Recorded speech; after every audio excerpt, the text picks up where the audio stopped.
Hello again, Dreadnought here. Today I am going to try and build, well, I've already started building, another kind of mobile base. It's going to be a little bit bigger than this one here. The Mark 1 mobile base is more or less done now. So I have decided to start tinkering around with another idea. I've got the mobile base Mark 2 that I'm playing with at the moment as well. I've decided I'm probably going to try and turn that into some kind of giant mobile weapon platform kind of thing. But for this stream, I wanted to play with an idea that I've been messing around with for most of today, a little bit of last night, and I want to try and incorporate some of the ideas from this one. So that's the new idea that I've been working on, considerably larger than this one. That's the mobile base Mark 1, and this is the Mark 3 that I'm working on at the moment. Is even more ridiculously huge than the last one.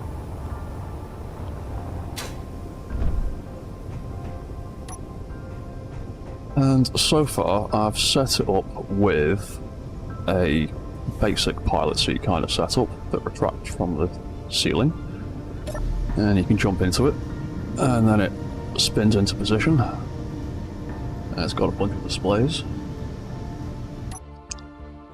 And I've built the basics of a manual walk control system so that it can move around.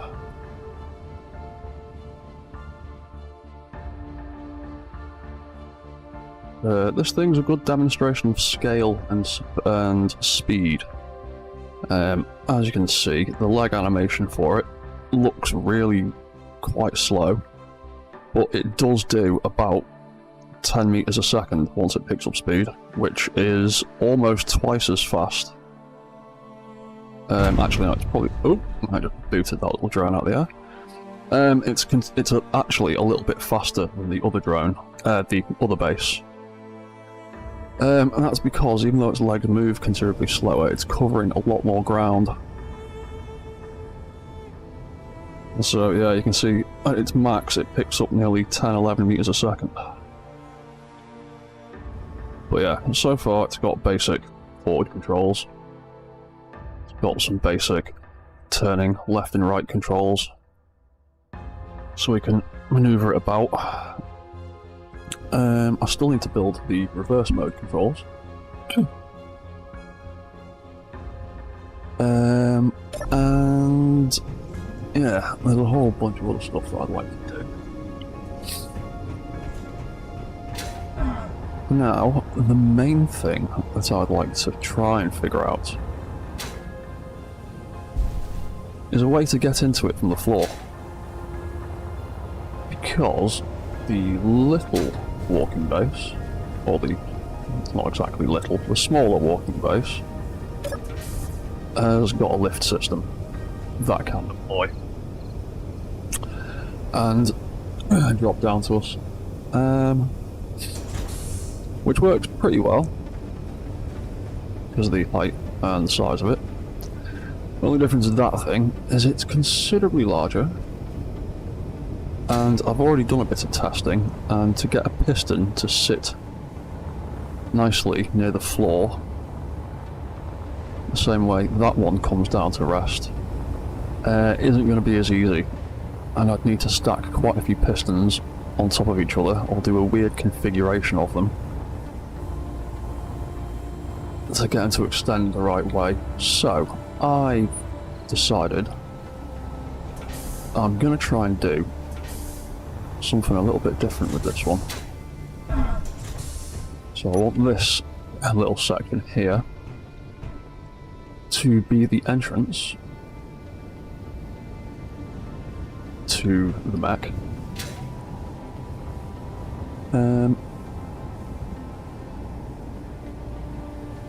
And rather than have something on pistons, I was thinking of maybe trying to make like an automated floating platform that you can step onto, press a button, and with some thrusters lowers you down to the floor, and then you can deactivate it and you can fly back up again.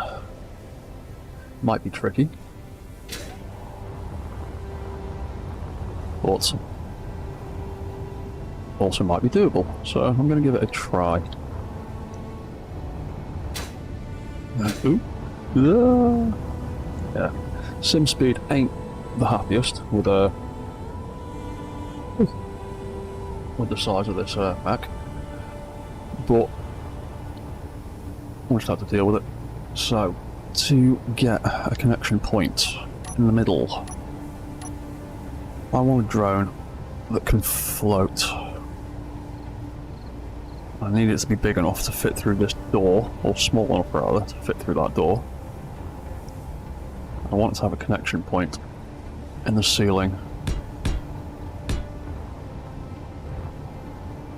to connect onto. So I'm thinking of what could I do? How could I do it? A couple of different ways I can do it. I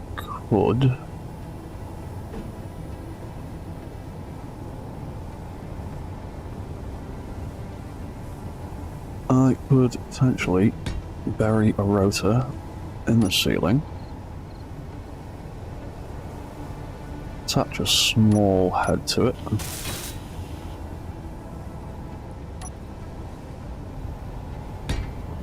then we can stick a small hinge on.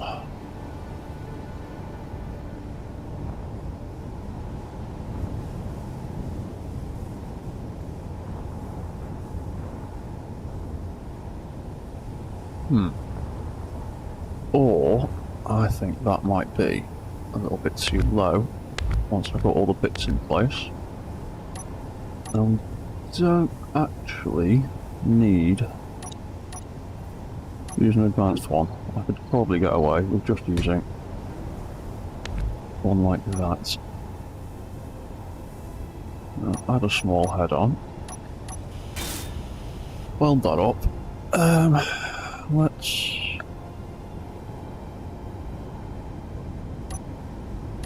Let's see what it looks like when we do that. And fill the gap in the ceiling in. We don't actually need a conveyor connection. Don't need the conveyors connected up. I just need somewhere to mount something that's small grid. So we can do something like that, and then put it to 8 centimeters. Then that's nice and level with the ceiling. And if you set everything to 0, it tends not to give you too much grief in the way of clang and things. Especially with that setup.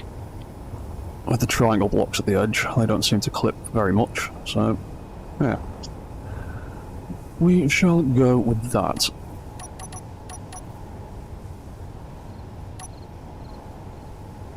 Then I would like a small connector somewhere kind of central. That's about the middle. About as close as I'm going to get to the middle. And then we'd have the start of thing there, maybe. Yeah. Let's take that out for a moment. We'll put in 2 placeholders. There we go. We've got a good placeholder for that. So that'll be a connector. That'll be a connector. I'm going to build my little platform off of this. And then I should be able to put it off, stick the connectors on and test it. So I want something that can fit through these doors, but also sits above them.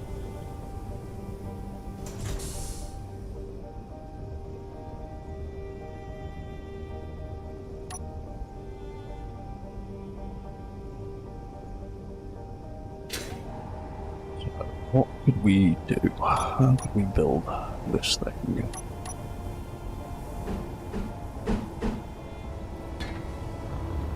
We'll do something like that. That's 5 blocks.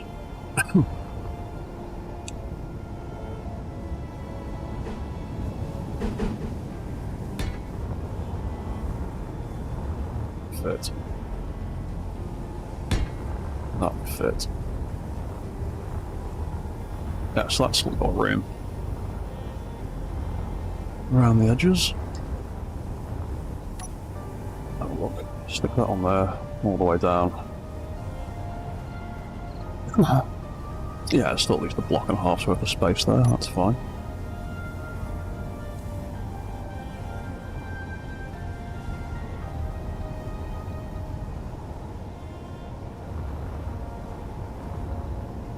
Right, okay.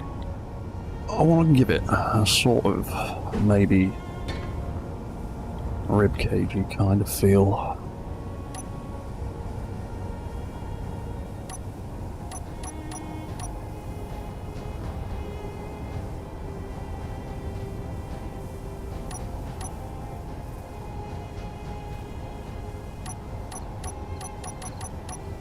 There's that. Get rid of that one.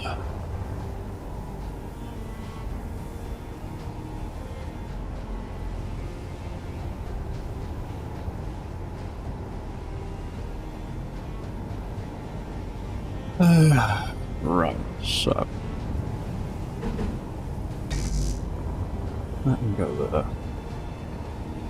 We can definitely come further out than that. Let's make that like that. That like that. What's that like? Yeah, that wouldn't be too bad.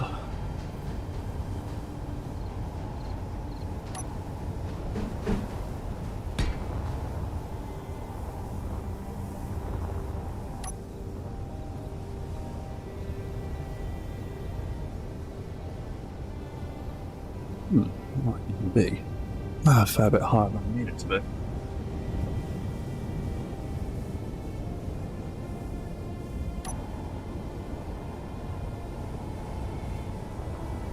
Okay, right.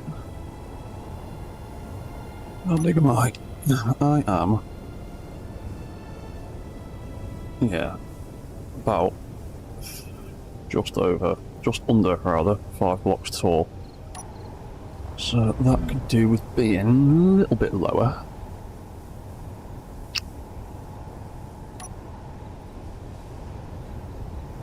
We could try. What could we try?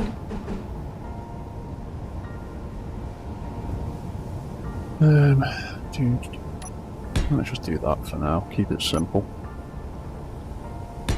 Come down a block, maybe.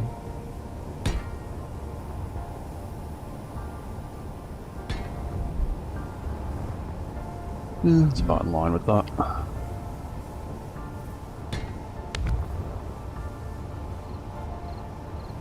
Right, so perhaps something along the lines of that as a starting point.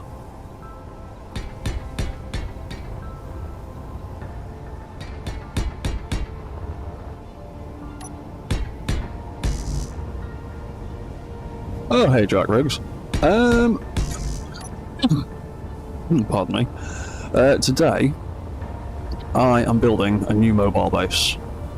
Something that's even bigger than the one I've been working on recently. Dwarfs it by comparison. Yeah, I'm building another mobile base. It has a pilot seat for now that drops from the ceiling and spins into position, and it's got some holographic displays on it for coolness. It's got a really basic walk setup at the minute. that still needs a fair bit of tweaking. The only problem with this mech is I've made it so big I can't actually zoom out far enough to see the whole thing properly in third person now. But he can walk. He looks like he's moving really slowly, but he's actually doing about 10 meters a second. Which makes him much faster than the little one over there.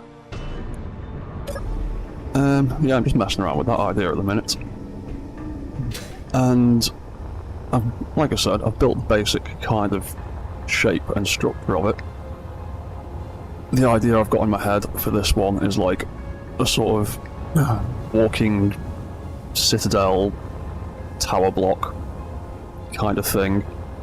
I'm going to fill this bit in. This bit's going to be like a little landing platform with this little alcove in it for some drones. But the first thing I thought I'd try and figure out is how to actually get in it from the floor without using a jetpack. And like I said at the beginning of the stream, this one is small enough and low enough to the ground that one piston works quite well to make a little lift that I can access from ground level.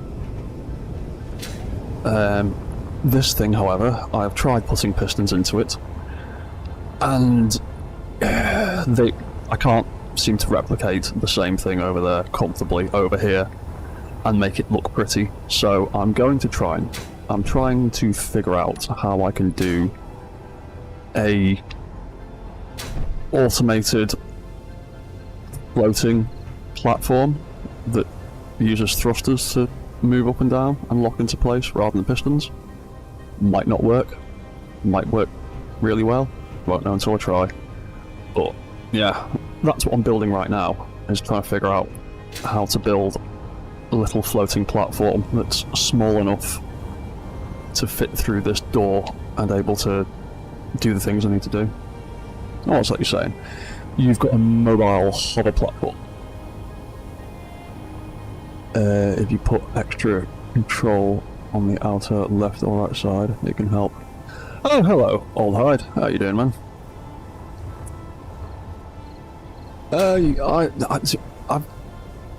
did a floating mobile platform thing a while back on my Xbox a long time ago. I need to try and retrieve that blueprint. Never really done much in the way of hovering bases, but then again, I tend not to do many things that fly. I mostly do things with legs. Right, so that'd fit through there. I'm gonna slap that onto there for now, just to give it a little bit of shaping. So if I can get one of these to work, I can then just copy and paste the idea to the other side. What's that doing?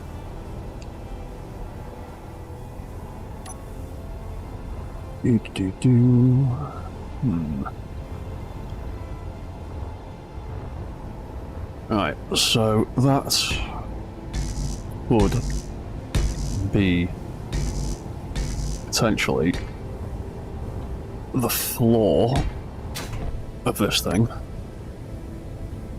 That's more than enough room for me to walk around and do stuff. And like the other one, it would need, at the very least, it's going to need a wrong button. It's going to need a button to turn it on and off.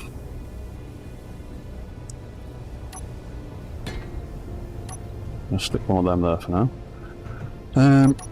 And then it would need passenger seating. What's that? Right, there we go. Where do we want that?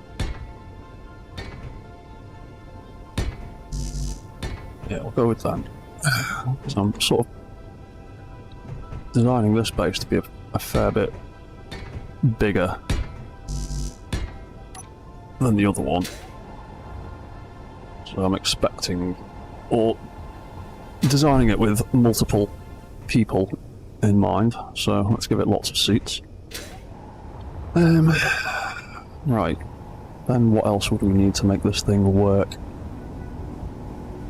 we would need thrusters and we would need AI control. It would need a gyro, potentially.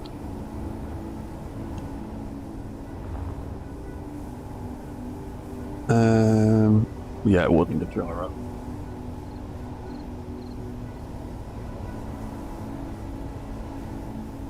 It was a bit tipped off center. The AI would do weird stuff, so yeah, it's going to need a gyroscope. And it's also going to need power.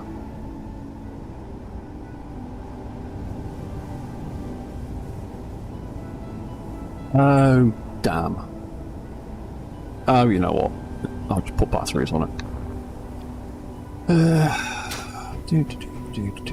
Yeah, let's just put batteries on it. There's no point in trying to conveyor it. Just to try and put a small reactor on it. It's not going to be used often enough, hopefully. So, for now, I'm just going to slap one big ass battery on the bottom of it. And I've built it off center, obviously.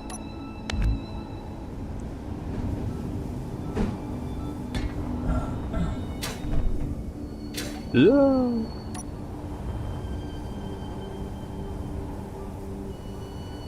What was that drop? Move the part of the floor 3 inline centered.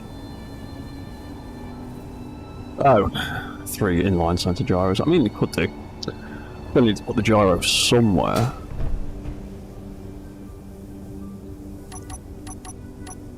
Biggest thing right now, though, is figuring out thrusters.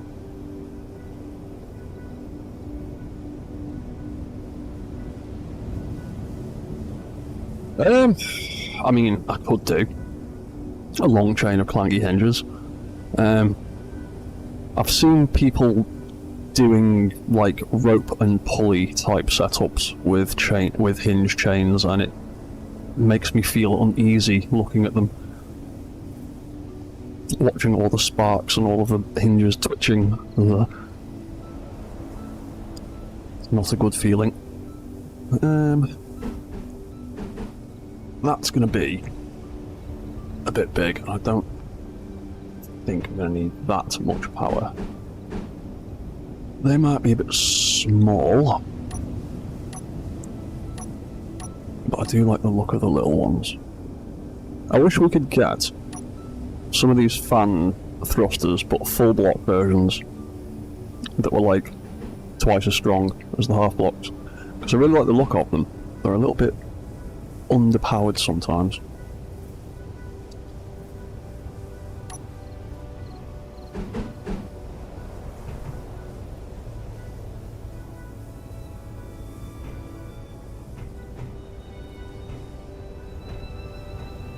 I think I'm going to try and drop that platform down a bit so it's a bit lower. That could potentially sit in that gap a little bit.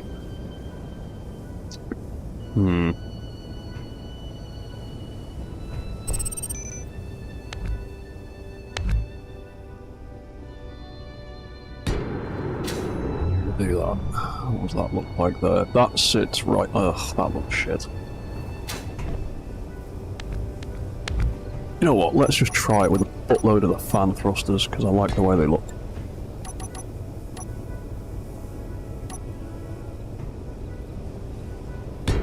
Do a load of them on all sides.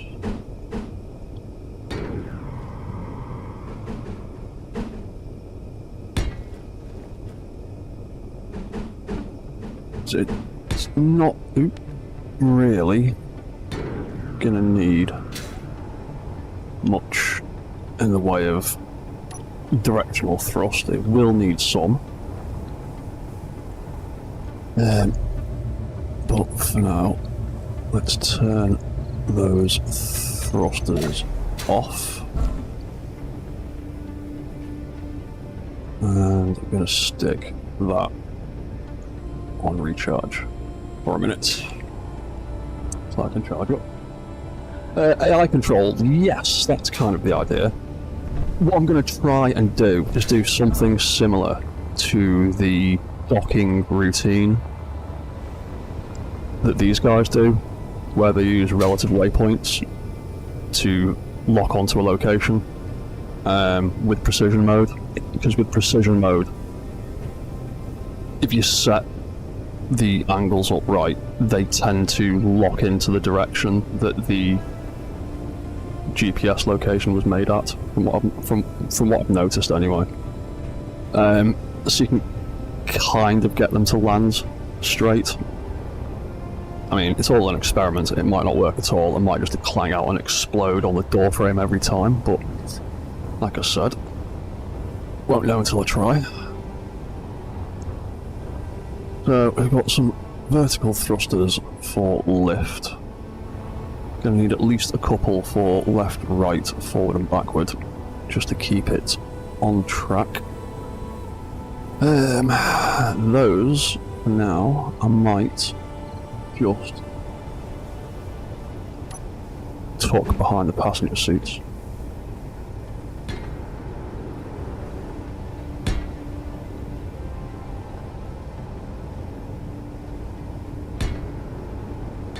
Yeah, I might just do something like that for now. If it becomes a problem, they can just be moved. Then we've got that side. Yeah, because I don't really want thrusters facing out like that.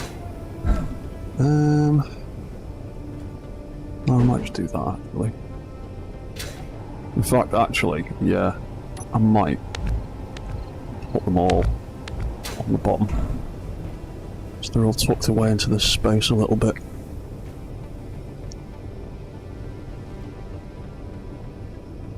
Because we could... That's going to scorch that and it'll look stupid.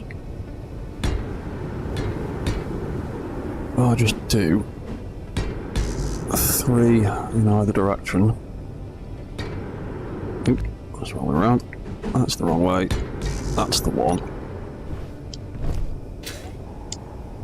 We've got all of them pointing out like that.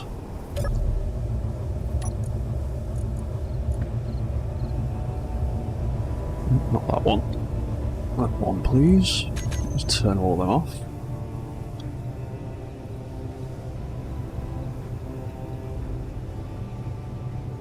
Oh yeah, Space Engineers is all about creating problems for yourself and then trying to solve them again. Could just build a bricky spaceship and go mining and have a really easy time, but no, I want to make my life difficult and do ridiculous things like this. Like, it must have taken me about 3 hours just to figure out how to do one of these legs. They're so bloody big. But once I've done that, I can just copy and paste it a bunch of times.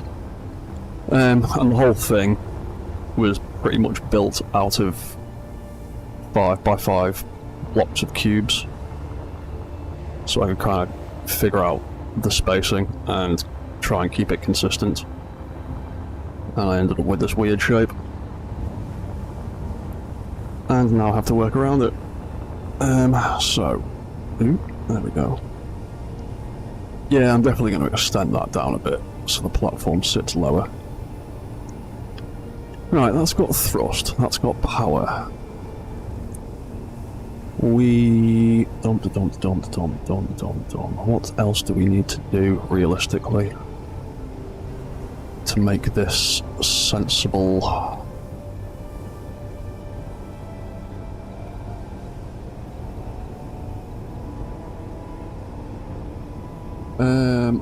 Well, first things first, it's going to need a beacon to lock onto,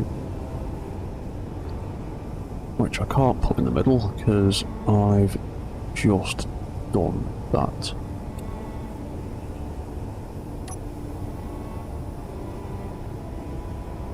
That would look really good in the middle. Actually, you know what?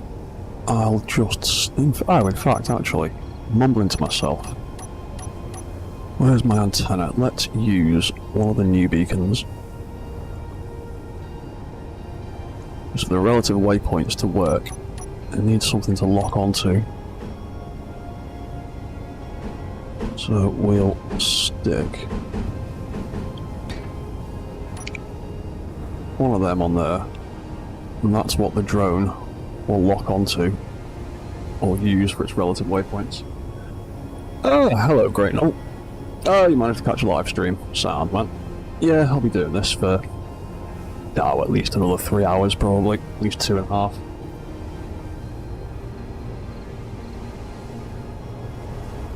Right, so that's what this is going to lock onto. This is now going to need some kind of AI and possibly a remote control. In fact, you can definitely have a remote control as backup in case the AI decides to be stupid, which inevitably will.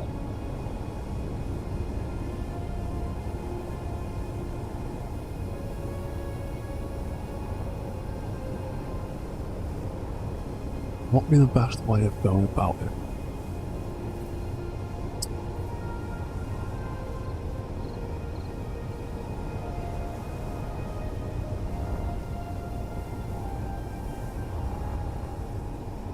Where can I hide the AI blocks? Might stick them in the floor.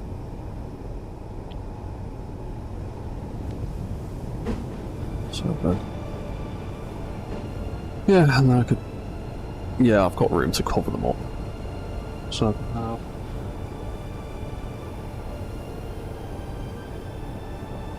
What do I need? I need a remote control block, at least, as a backup, so I can remote pilot myself up there if the AI decides to be crap. We need a flight block to actually get it to move. You know what? I might actually put a gyroscope in the floor, because I need 4 blocks.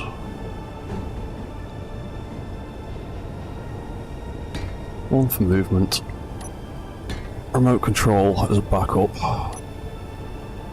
and then I think I am going to try and do it with 2 GPS blocks and have 1 GPS location for the locking position and another GPS location underneath it down here, level with the feet, and then try and switch between the 2 AI commands to make it go up and down. That's the theory I've got in my head anyway. Might work, it might not. Might be complete nonsense. Right, that can be the gyroscope to make it do things. And then we can... Where's it gone? Where's my bits gone? There they are.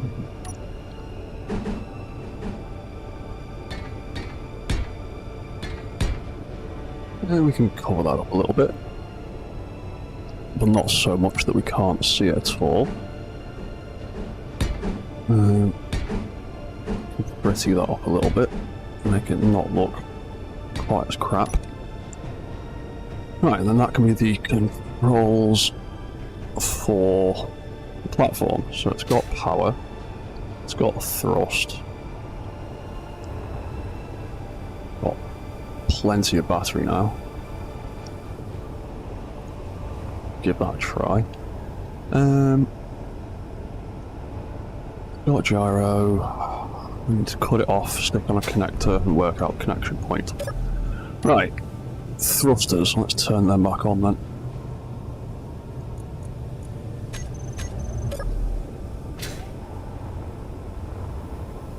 And just do a quick save in case it all goes catastrophically wrong. Chop that off. That's still connected.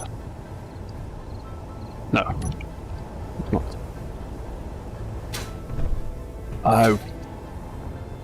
It's also going to need an antenna, otherwise I can't connect to it remotely. There's no connection point there, is there?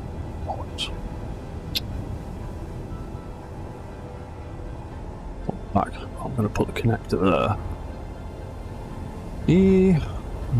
Can't really have it sticking out because it'll smack into stuff. I'm not convinced that's disconnected properly.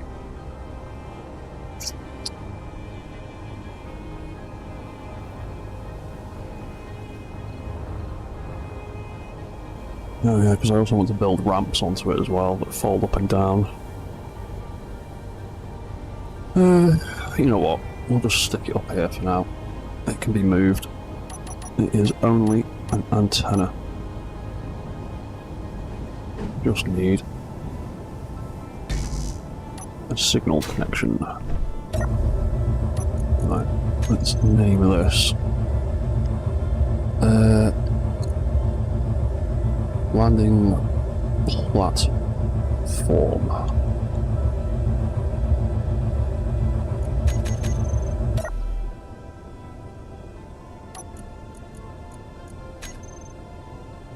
Oh, there we go.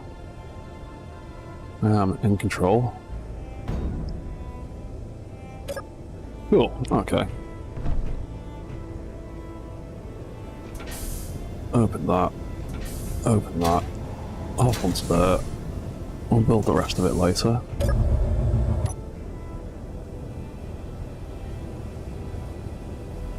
Right, so, landing platform can go straight down through that gap, in theory. Come all the way down. We can step off, and it's got an hour's worth of power at the moment, and it doesn't really need to do much more than come all the way down, not so far that it smacked its battery. I might have to change the battery configuration. I might have to put a bunch of small ones on it instead. So I want that to be able to come all the way down. And then have a landing, loading ramp sort of thing. Similar to... where's the little mech? Similar to the loading ramp that's on the little mech.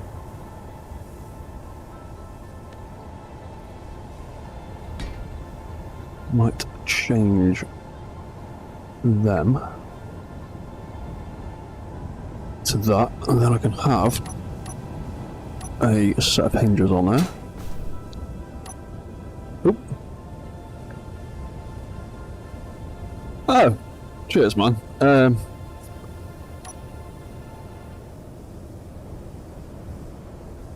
It's funny you should say that, because I do actually have an Appleseed Mobile Fortress blueprint that I've been working on and off for a while.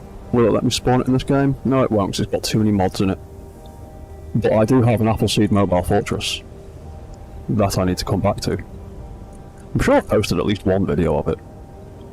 But yeah, I do need to come back to that eventually, because I am a fan of Appleseed.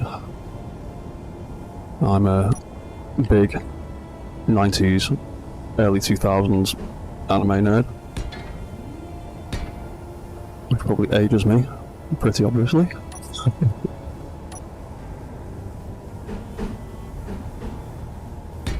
Right, so I'll have something like that, take the head off of that, and make it that wide, either side, so it's the same width as that.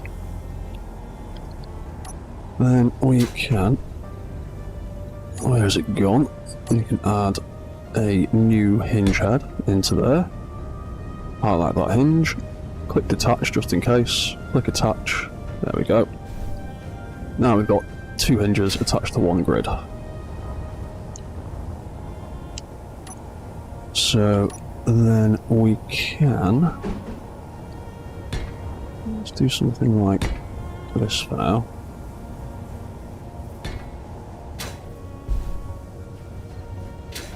Yeah, right.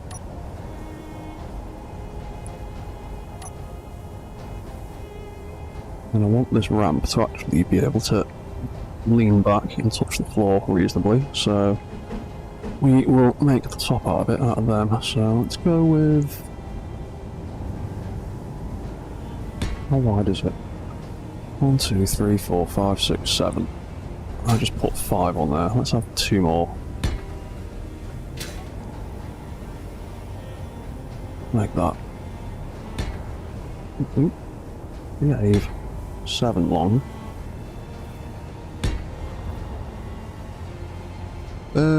Oh, well, Appleseed was your introduction to anime in the late 90s. That's probably a pretty good one. It's a pretty good starting point. My introduction to anime was in the very early 90s when I was probably too young. Cyber City Oedo 808, that was the first anime I ever saw. It is part of what was dubbed the Cyberpunk collection, along with Geno Cyber and AD Tank Police. And it's the sort of classic ultra-violent anime from the late 80s, early 90s kind of vibe. That was how that's how I got introduced to anime. All the super violent adult stuff when I was far too young for it. But there was all the kind of stuff that was full of robots and things. And then shortly after that, the original Ghost in the Shell film came out. In like, that's a bit far. What was it, 95 the first Ghost in the Shell film came out? So I would have been 9 years old. So I was probably about 10 when I first saw Ghost in the Shell, and absolutely fell in love with it.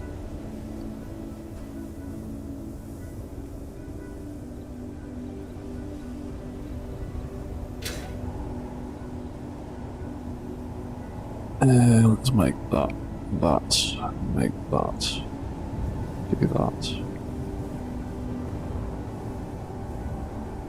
Yeah, 30 degrees, that looks a bit more reasonable.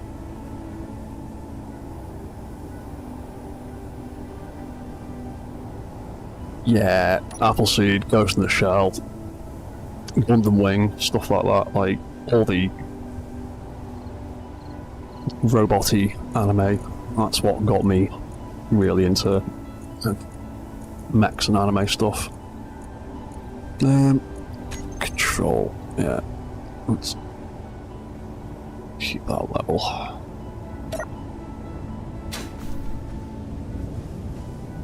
Actually, yeah, but I reckon that'll be alright. 30 degrees, that's a reasonable level. I can walk up that pretty well. I do think I need to change that battery though. I am slightly concerned about it. Ooh! Actually, smeg that. Where have my wheels gone? There's a lot of spaces on the toolbar for all the things I want.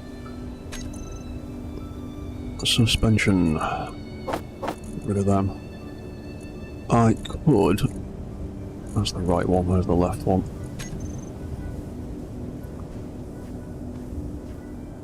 I could potentially stick some suspension blocks underneath to protect those wheels a little bit.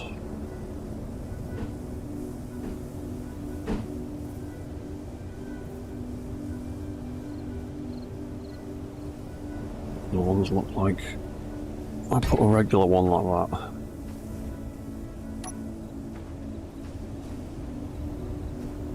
Yeah, actually, that might be the trick. With the short ones, I'd have to change the battery, I think. They're just a little bit too close. I want a bit more room. I want them to actually kind of sit there on the floor.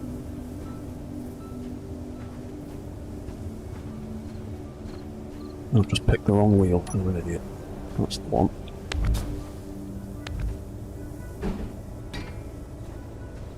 Yeah, something like that.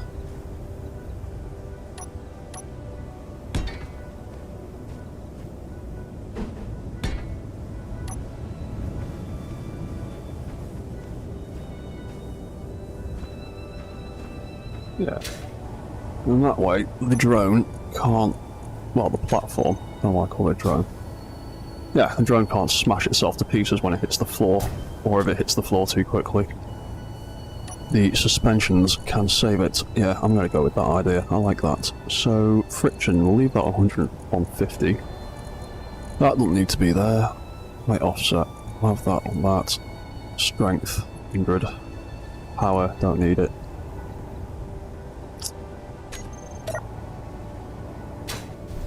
It's that light when it lands. And that lands, that has got enough clearance to not hit the floor, but for me to walk up it. Yeah.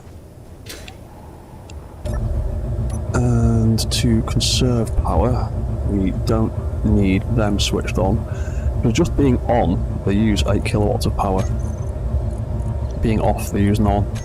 And seeing as we're not actually going to be driving with them, we don't need them on.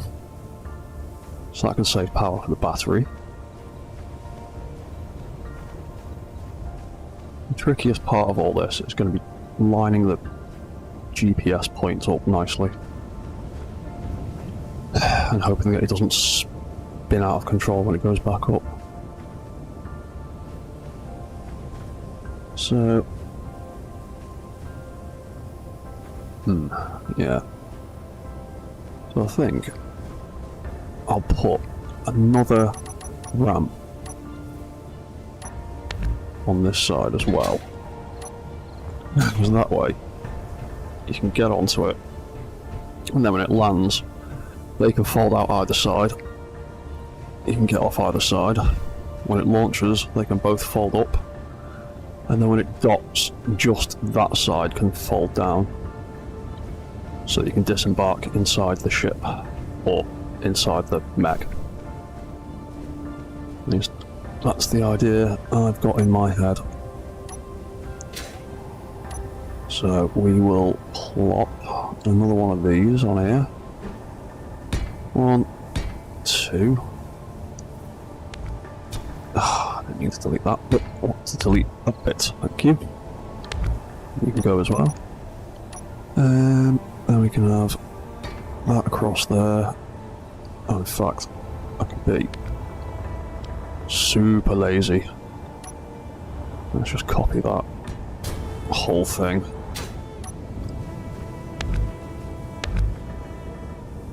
Yeah, that side.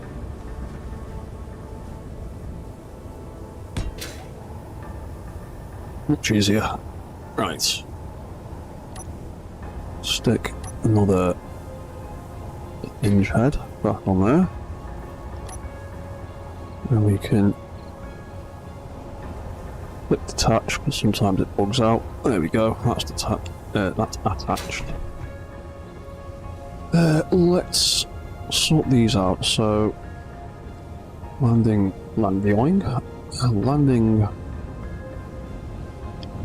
ramp hinge. I'll call that FL01 because I need to have a front and back. But it's to make sense when I start programming all the weird stuff. That can stay on 6. That have some braking torque.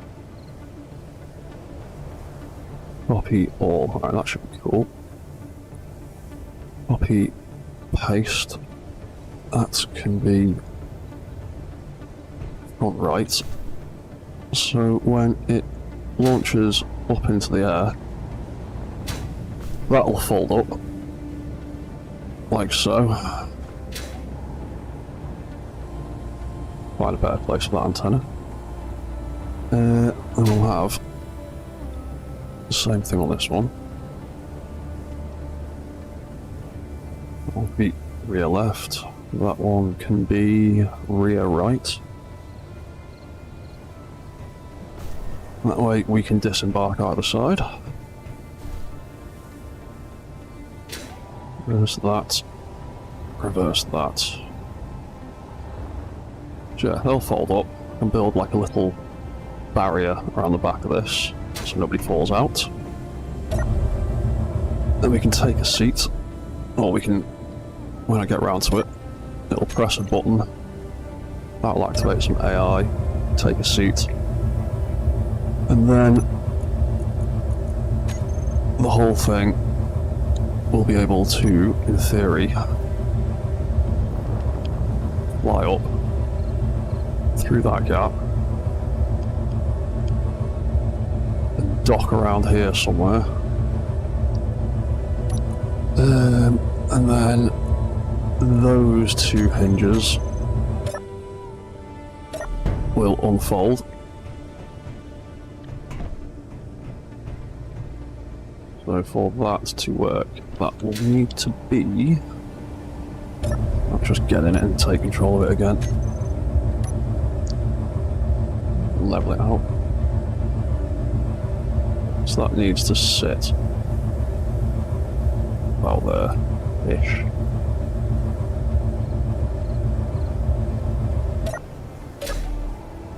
Something around there. And then those doors can close underneath it. Loads of room to spare. That ramp, ooh, lines up quite nicely with that. It doesn't stick out too obscenely far.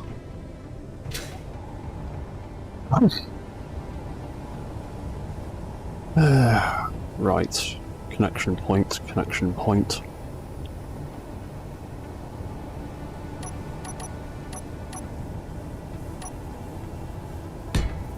It could have a connector. I reckon it actually needs to come back a little bit. I want it to try and be.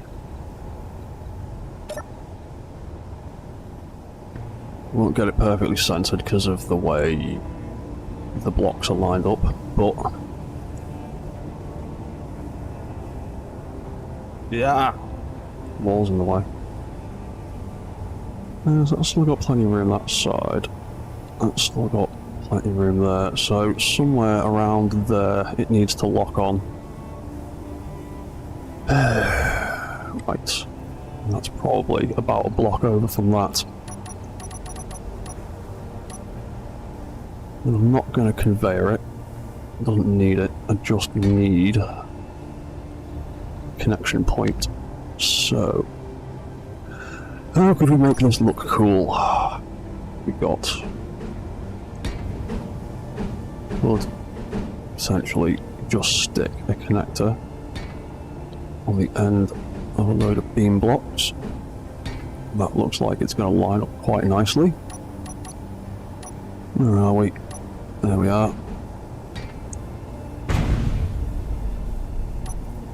That one of my other drones crashing. Might have been.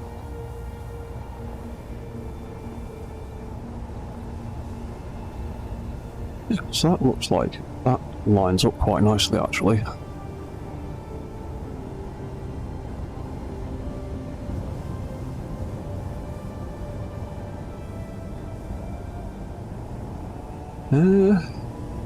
Yeah.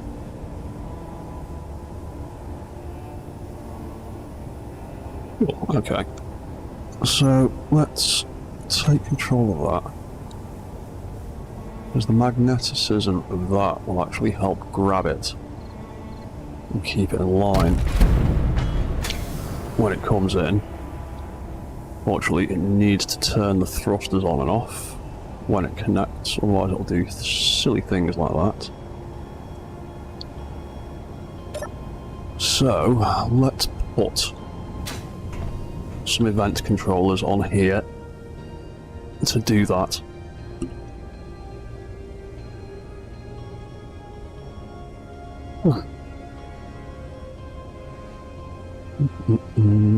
So we need at least one event controller for when it's connected.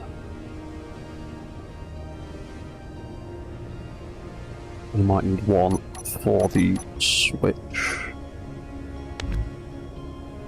when I attempt to turn this thing on and off. So let's put a couple of them in the floor.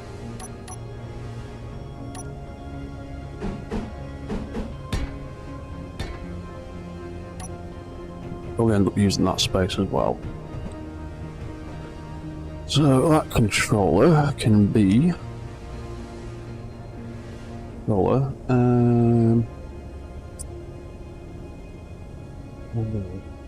platform dock for now. So when we connect, we want all of these thrusters to turn off. Start making this look sensible then.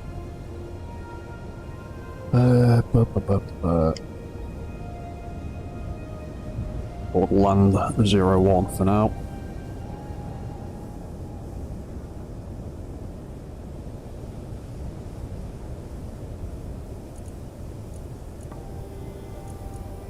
And we'll just name all of the thrusters the same thing.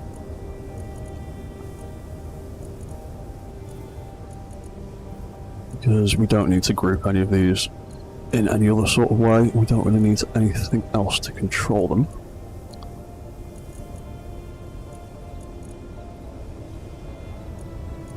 I think they're probably using lots of little ones. You have lots of names to change.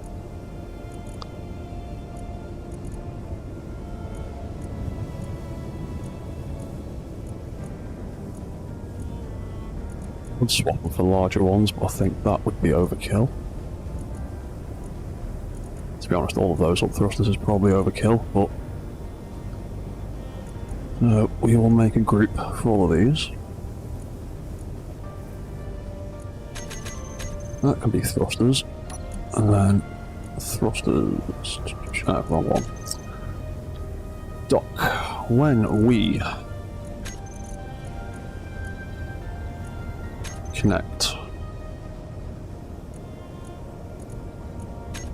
up to the main base, we will turn off the thrusters. We'll turn them on when we disconnect, and we will also put the battery onto recharge. In fact, I'm going to move that. One there, one there. We have the thrusters turn on there, and that condenses those controls down a little bit.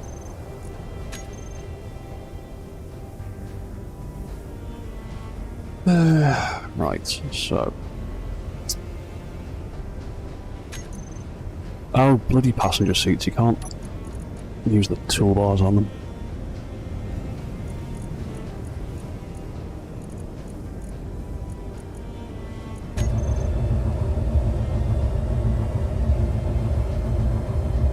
Back into some kind of position.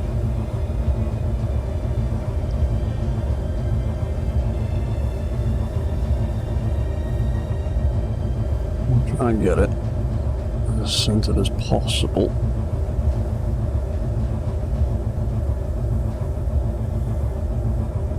There we go.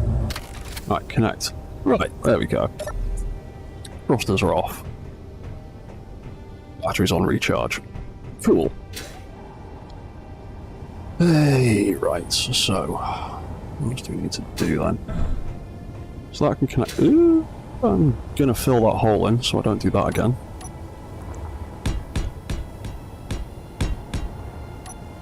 That can just be that for now.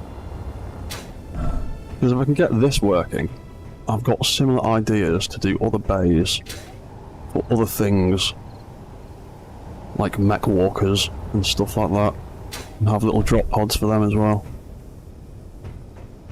Right, so that would be me walking into there, and then when I press that button, what do I want to happen? I want that ramp to fold up,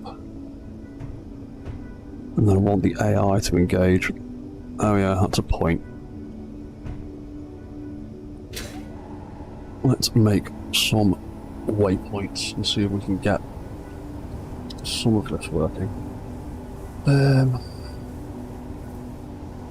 Landing, platform, beacon,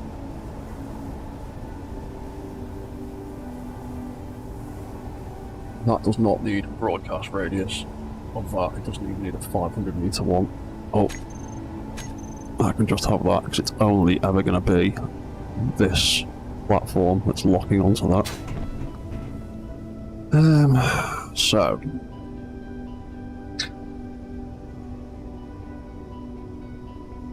I need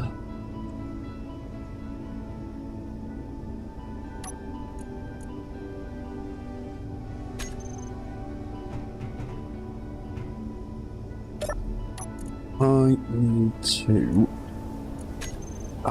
where is it? There we go.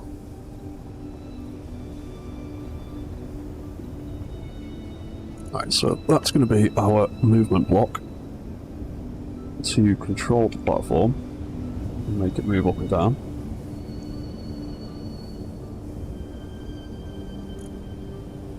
And then we've got two task blocks.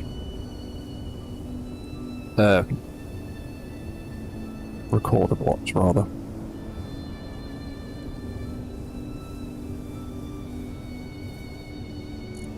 What these are going to do is they are both going to be relative to this beacon. I'm going to record two different paths and hopefully I will be able to swap between the two AI controls. Make it up and down. So, that one on the left.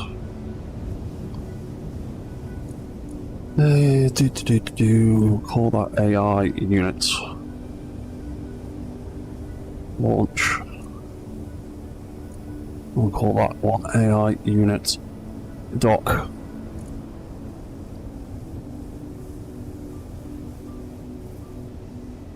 So this one is going to need to be, it's already set to relative, so we'll add a waypoint onto this one, and we will add a waypoint to that one as well.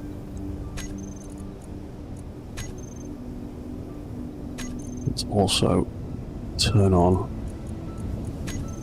the AI functions. We can see them. Can we see them? Are you going to let me see them?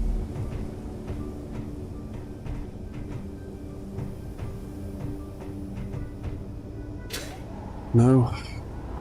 Oh, sometimes you only do it when I'm disconnected though, don't you?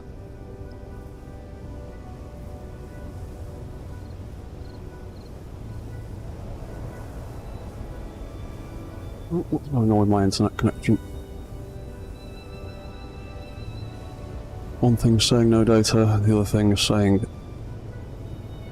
a 12 megabyte connection. I don't know who to believe.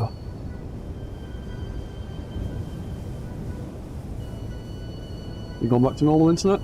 Thank you. Okay. Right, so if I can't put anything on the bloody toolbar, can I? Right, so let's control that.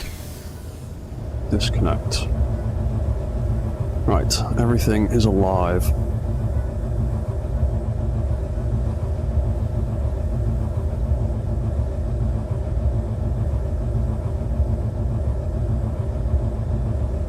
Don't show me the waypoints. AI functions. Show me my AI functions, please. What else am I missing?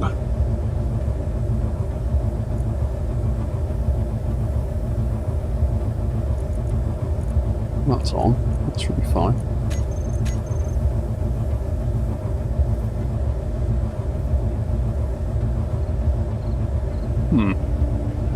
Okay, whatever. Right, we need to figure out a control to get that to fold up nicely.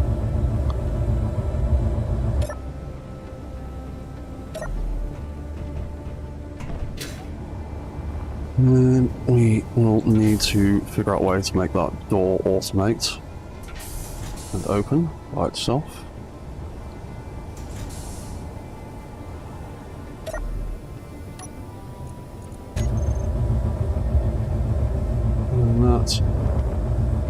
And hopefully, in theory, just float right down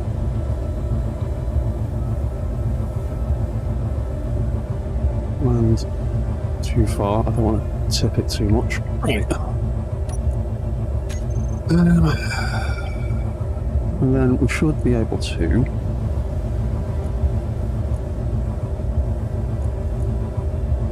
add another waypoint to each of those. Oh, that's what I forgot to show. Tick on, isn't it? There we go. There we go. Right. Oh, shit. The only problem is, I've noticed sometimes that AI blocks tend to have a problem with going vertically.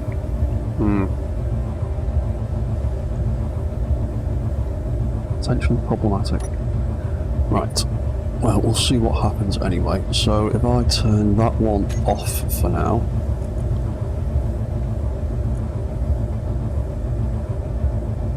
That one will start down here, and we want to reverse the order. If I select AI movement, collision avoidance off, precision mode on, speed limit, let's make that kind of slow for now. Minimum altitude 0 because we want to land on the floor. We don't want it to pitch or roll in the slightest. No, AI on. What are you doing? Where do you think you're going? Dock. Play.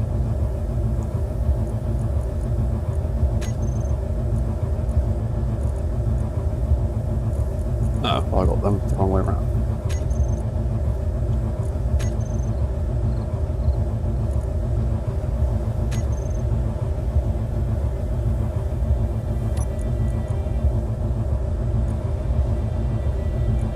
Need to do AI play, trying to go to waypoint 1. Oh, hang on. Maybe I only want one waypoint on each one. So I remove 2 from the docking one. If I delete that.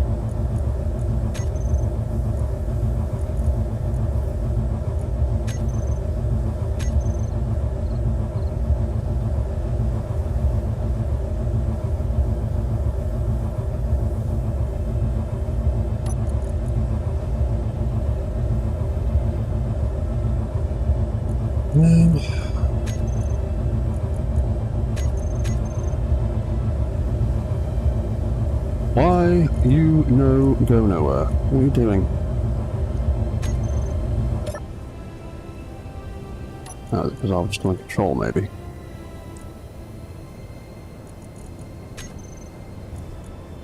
Nope.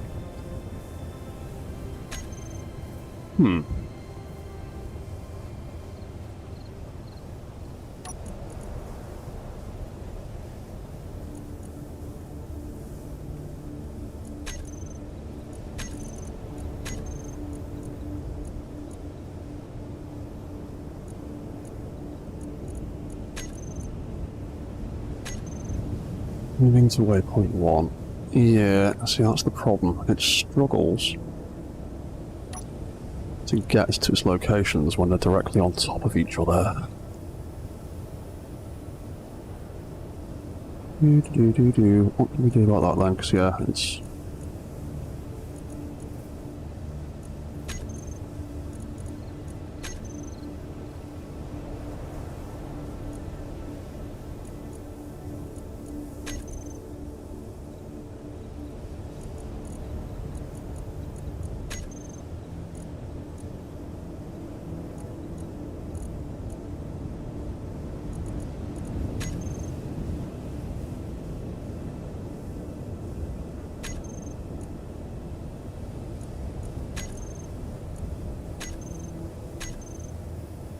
You're just not going to play nice, are you?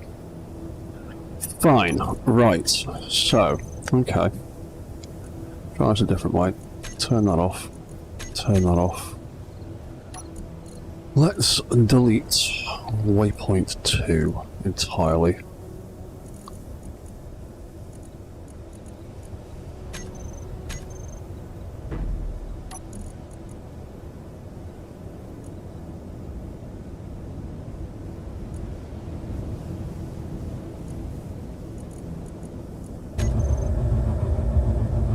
Let's move back just a little bit.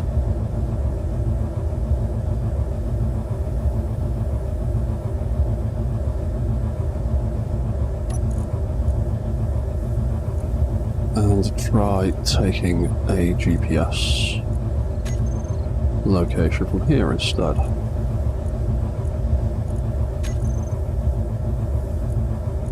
You can be switched off, you can be switched on. You're turned on, I'm not in control. Nope, the drone being stupid in the background.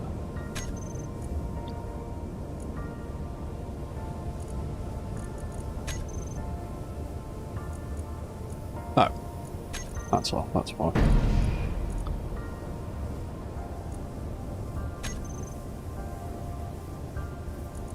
You're just not even trying, are you? Delete selected. Play. Why won't you fly up there?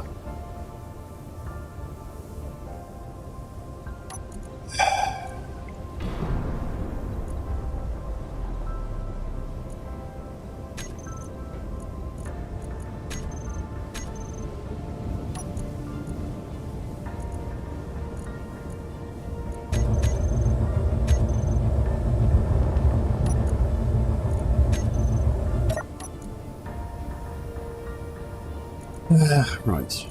You turn back on. Dot.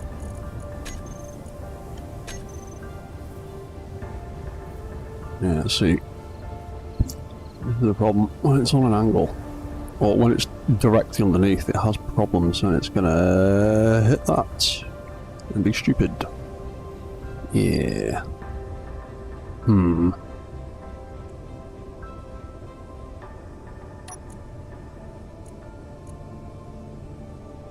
What do we do? Turn that off for a start. Turn that off.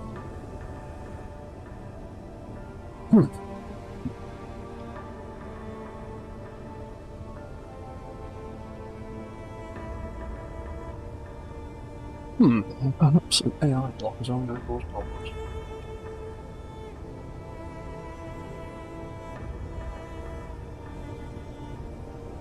It could potentially be that. I will give that a try. The sod's law it probably is. Take control back of that again. Let's come back down.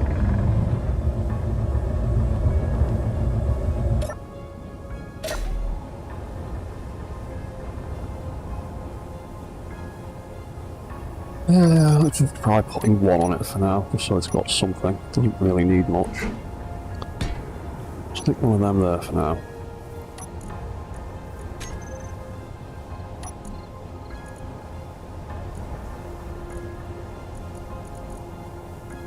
Hold on.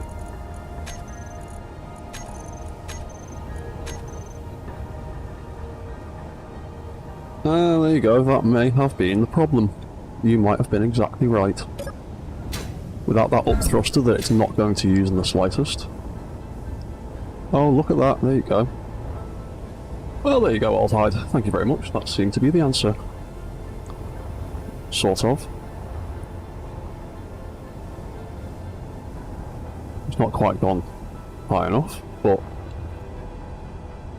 he's at least got in the door.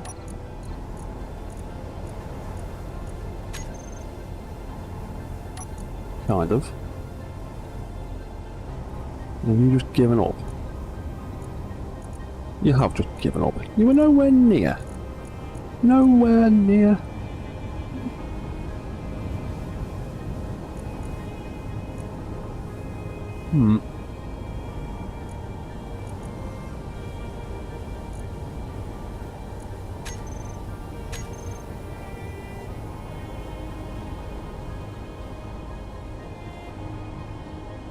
You're just going to give up again, are you?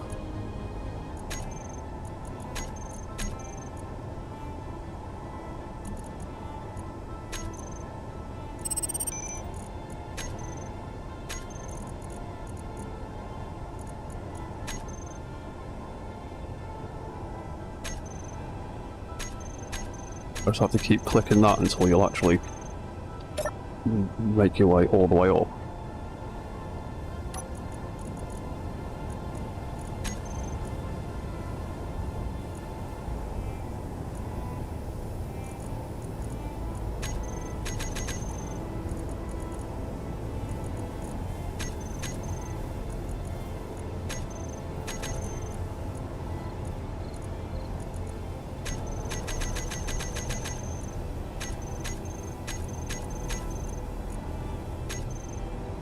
You reckon you're there, do you? Because I don't. I reckon you're a full block off. But the movement block reckons it's close enough.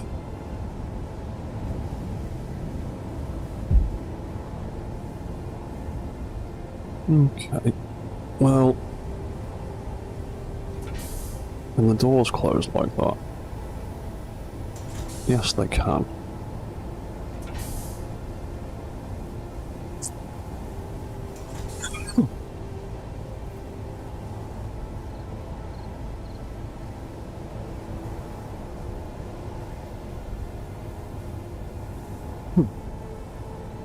Okay. Right, that's sort of working. So I think you were right, Old Hide. I think the problem was not having that up thruster, so I need to find a prettier place for that. I need to find a prettier place for that. Well, that's kind of working. I'll take control of that again.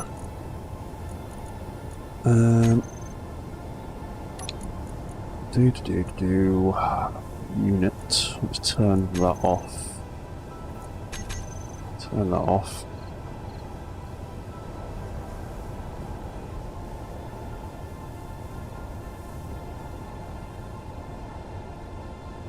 That's where I want it to go.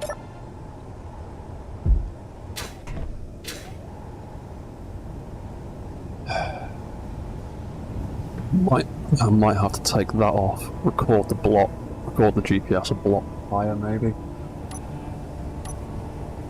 Take that off. In fact, let's not do that. Let's stay out here so we can see what we're doing better. Let's put...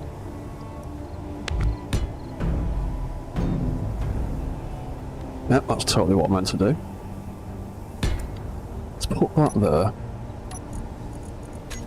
We'll get that to lock on a block higher.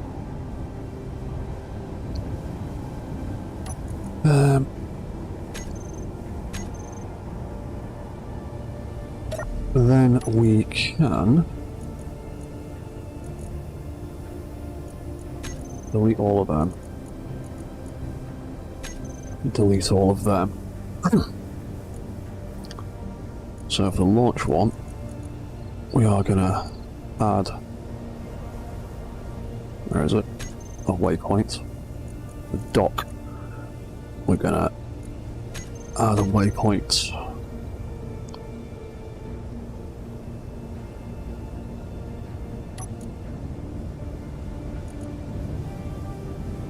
Then we can once again detach.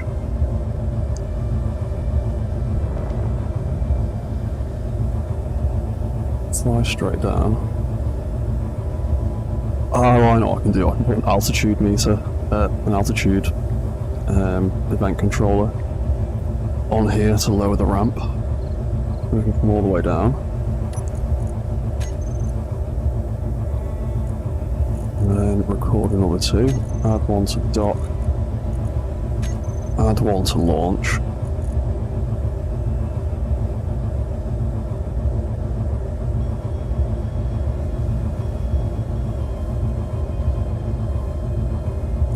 And that one, dock, wants to be the other way round, I think.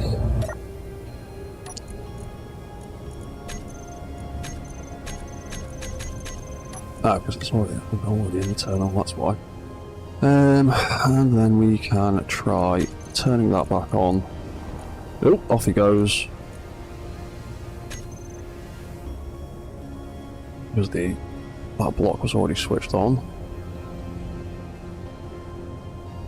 How well are you going to do it? You're going to smack into that a little bit. Is that the best you're going to do for now?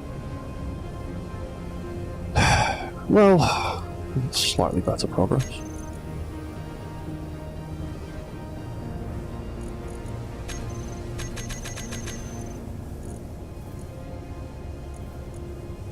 Oh, they're both off. Why did that start moving? On. Way. Ah, you're going down there. It's going down there, and then it's going to go all the way up to there. Okay. You're going to make it all the way up there?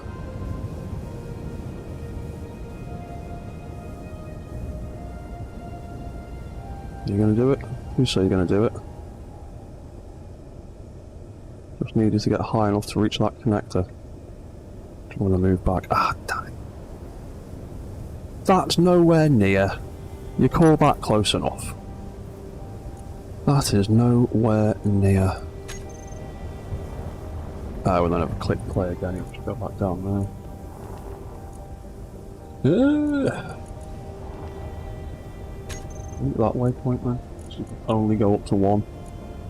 That can have one, the other one can have the bottom.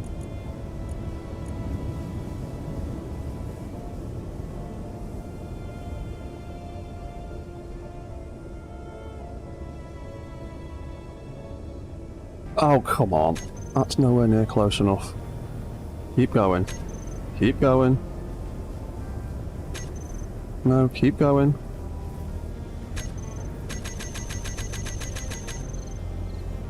Right. So, at the most, you will only go a block below where I make the GPS marker. Because of the way GPS markers are made and the way that the blocks read them. Right, okay. So, I need to take that back out. Oh, hello, Shooter X5. Yeah, I can show you what the outside of this ridiculous thing looks like. I need to move this down anyway. I am building giant, ridiculous spider monster thing. Great big spider base. I was building a smaller one the other day. Oh, my drone's managed to flip itself over. Well done. Go on, off you go. Yeah, I was building a little one the other day, but I am in the process of making something about 10 times the size. And I'm just trying to figure out how to make a little access platform that floats, because trying to do it with pistons will look ugly. But it has a control seat that spins into place. It has a bunch of screens. And it has got some walk controls. I don't want to make it walk at the minute though, because that'll screw up what I'm trying to do here right now. But it can walk, and I will show that off in a little bit. Landing platform, I need to bring you down slightly. There we go. So I can get in there. Put another connector in there. Right.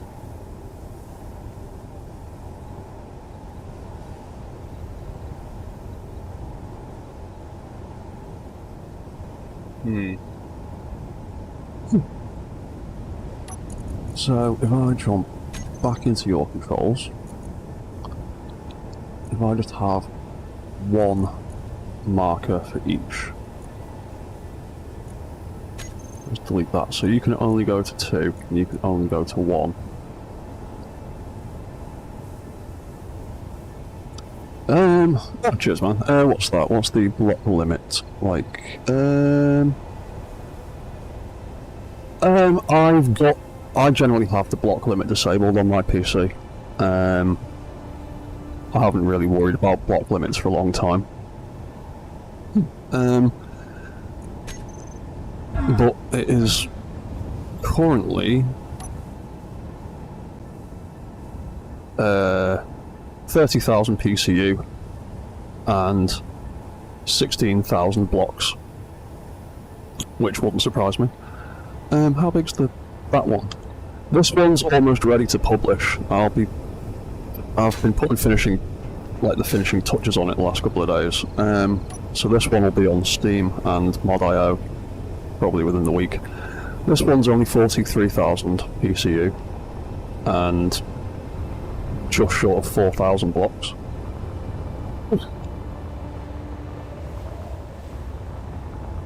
Right, so that does that. Let's try and get you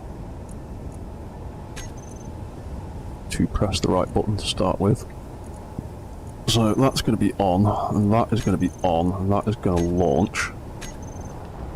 That has no problems at all, taking us straight down. And it's quite happy. Getting all the way down. Fantastic.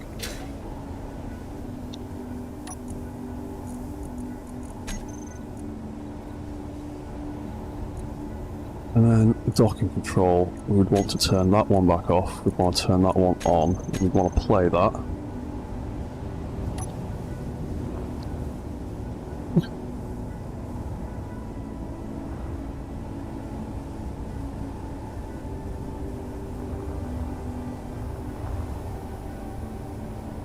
Went over a little bit too far that way. And then every time you get as far as there, and you give up. Because you're lazy. And I know full well you will go further than that. Because every time I press that, you'll do a little bit more, and then go, I can't be arsed. And then you'll do a little bit more, and then go, I can't be arsed.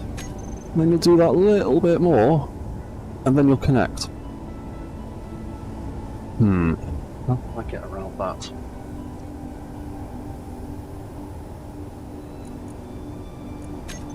Do I even need to turn those AI off? No, I just have them both on. Yeah, you'll happily launch. Very happily launch. Land. And hover. And not smack the floor. And I'm very proud of you for doing that.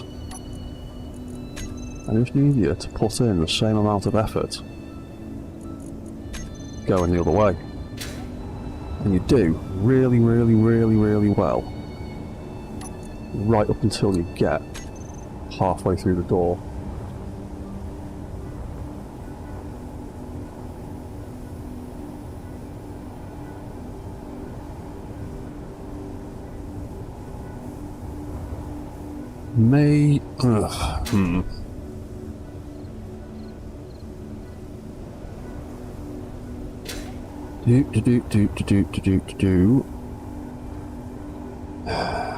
What happens if I put some of those thrusters on override when it goes up? Does the AI take priority, or does the thrust override take priority? And I can't tell what they are without sitting in a seat. There we go. I'll take two of them and throw that on. The AI takes priority, doesn't it? Yep. Doesn't matter how many of those I put onto. No. Okay.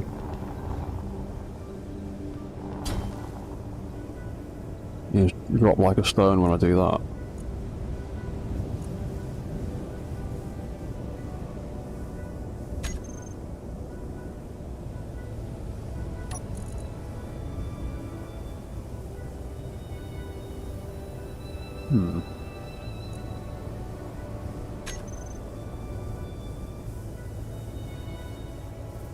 They're all on max thrust override.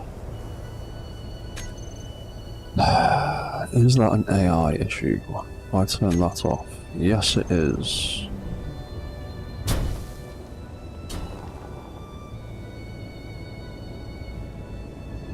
Oh, I know what it is. It's the down thruster. Where's the down thruster? There it is. I turned that off. Nope. It is an AI issue. AI apparently doesn't like to play with thrust override. It will not do it. Really? That seems a bit stupid.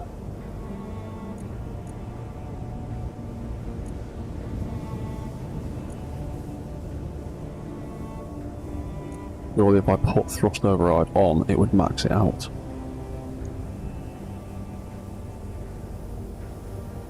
Especially if I just put it on max.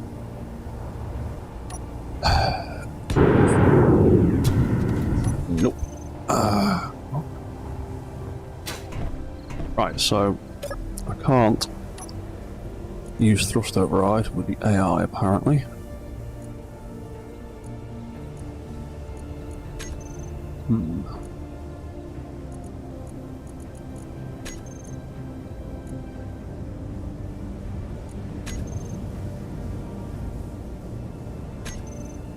Oh, come on. You're not even attempting it.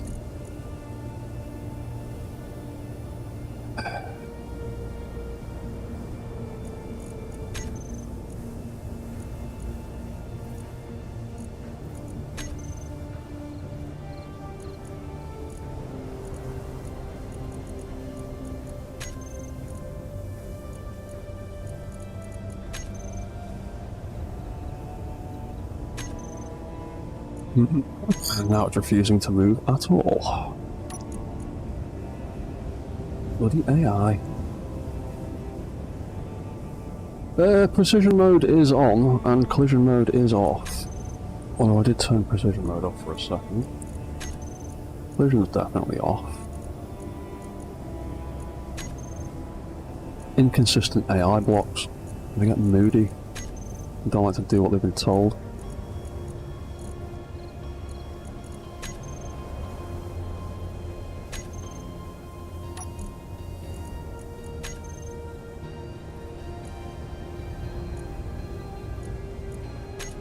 You go off. You control.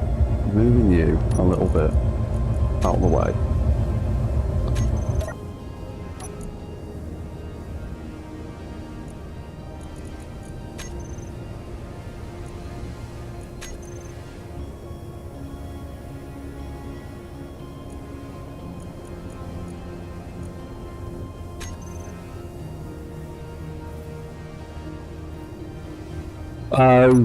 I know what it'll be.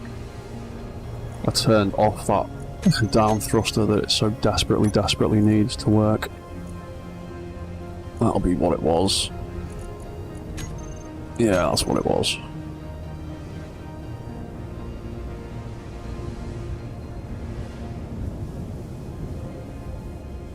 But precision mode is definitely on. It just gets about as far as there and goes, can't be arsed anymore. And it is quite noticeably nowhere near where it's supposed to go.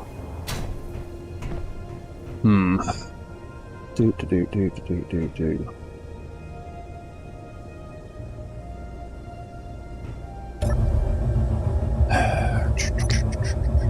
Is the remote control block any more reliable to go in for?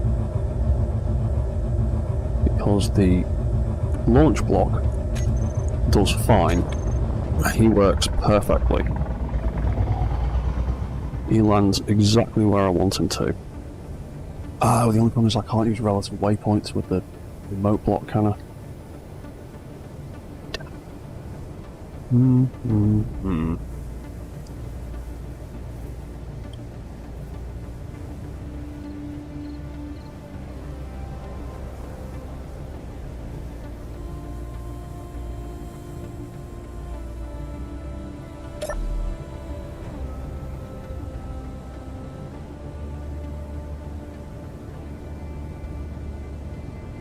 Well, for a start, I'm going to...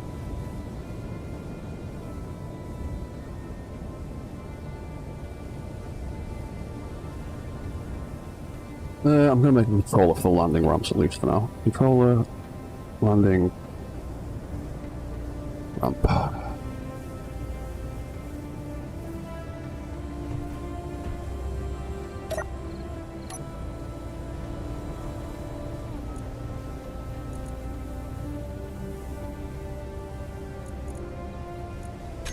that can be altitude related.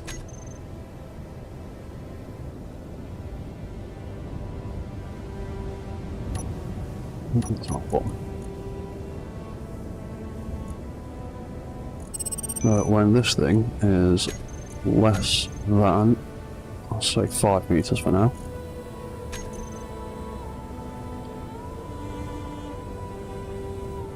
It can unfold all of these, and we'll just do it this way for now. And we'll just reverse everything.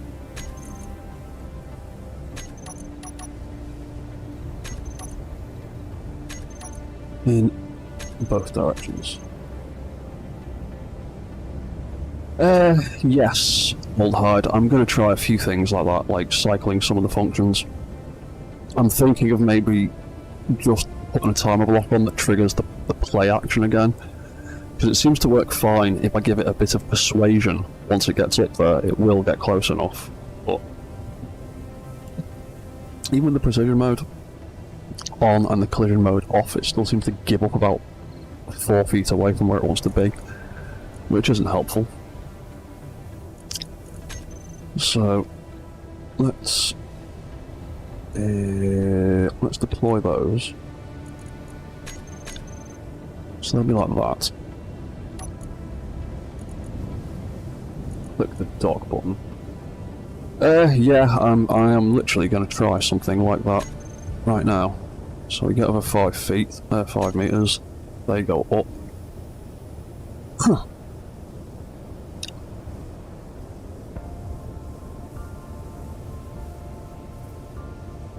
I'm about to put this thing on charge in a minute. It's going to give up. But he consistently seems to give. Oh! He went a little bit higher that time. He still gives up about in line with that doorway, which is annoying. So I'm wondering if I can just trigger doing that here, because he will get there eventually. It just takes a few extra goes to make him go that last few feet. And then when it gets that high, it can lock on. And then all the thrusters turn off and the battery goes back on charge. Yeah, and when it locks on, I want that ramp to deploy back out again.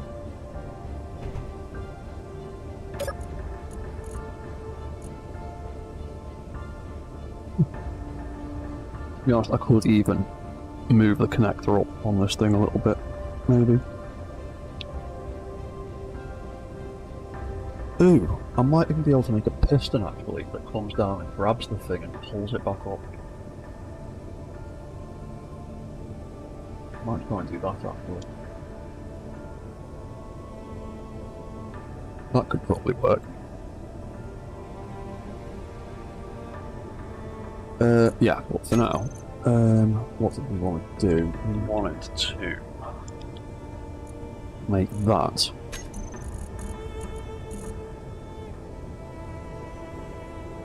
make these two retract. Or deploy, rather.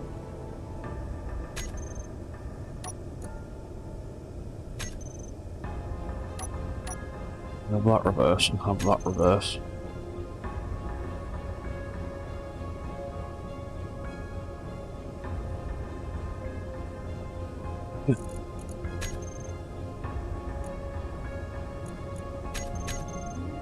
So we'd come up here, that would deploy.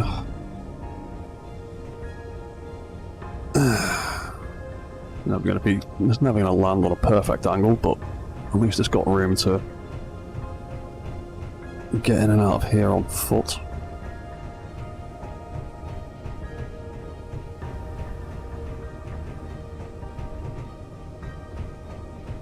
Yeah, right, so I could do that. Right, then we'd want it to launch. When I press that button, the first thing I want to happen is that ramp to come up. So then I would want a controller that responds to that, and a controller that can trigger that. So, time for more of my favourite block.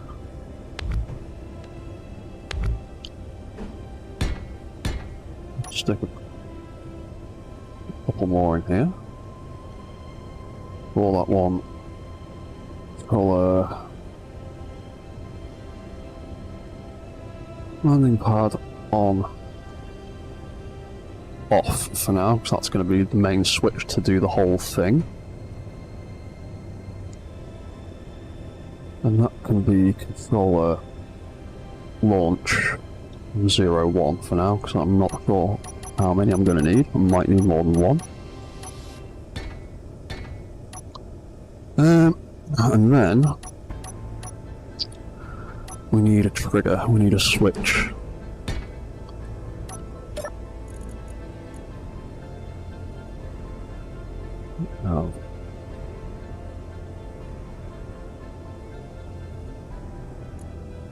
Landing platform sign for now. Do that. Text and images. I'll just put a little picture on it for now. So that will be our switch for that. When that turns on, first thing it's going to do is move those hinges. And then when those hinges reach just before 90, probably 85, it will disconnect that and launch the AI. Yeah, I think so. Try that.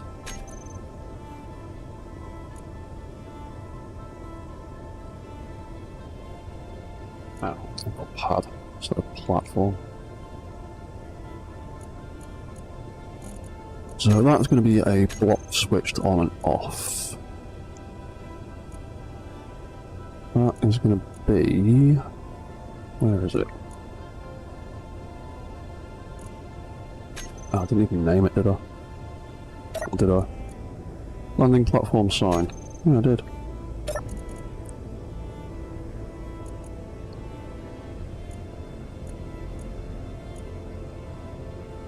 Ah, there it is. Landing platform sign. Right, so when that turns on,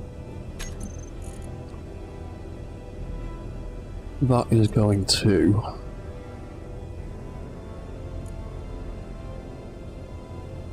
I'm going to set this in stone, so we're going to reset both of them first, and then decrease, and decrease.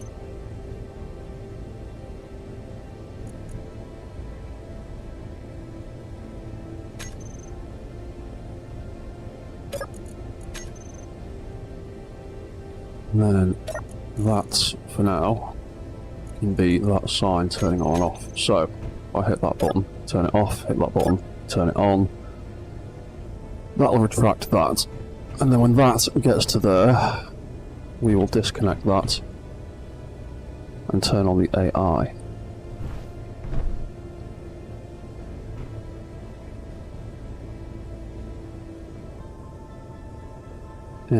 Yes. Yeah.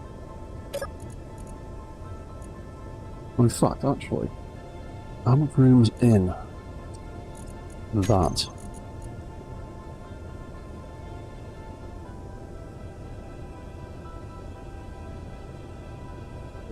So that's connected.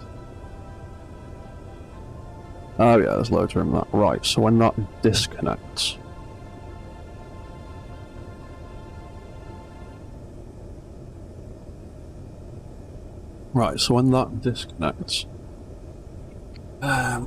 it will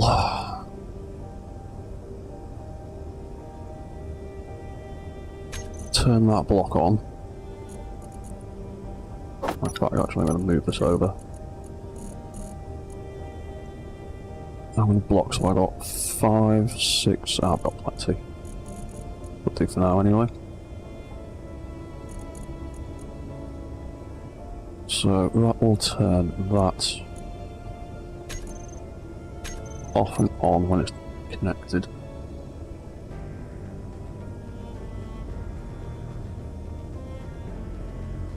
And when it connects, we need it to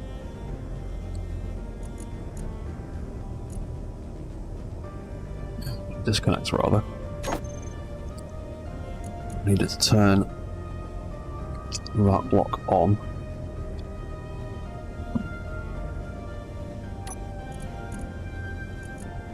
And then play that.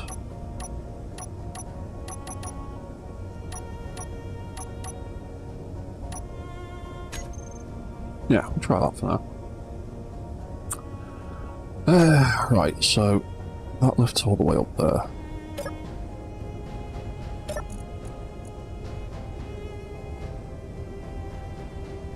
Those two hinges back down for now. So the launch controller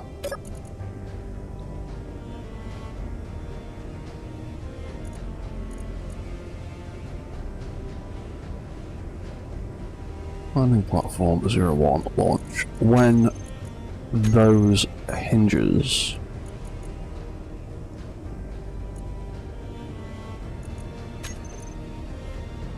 get to greater than 85,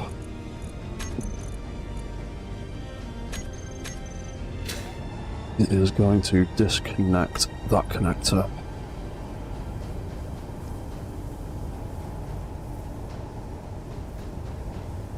Just disconnecting that should kick all of the AI into gear, hopefully.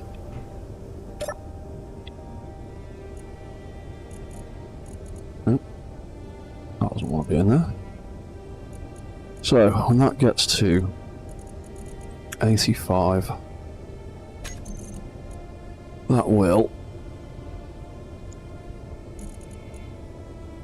unlock that connector. In theory. Right, up we go.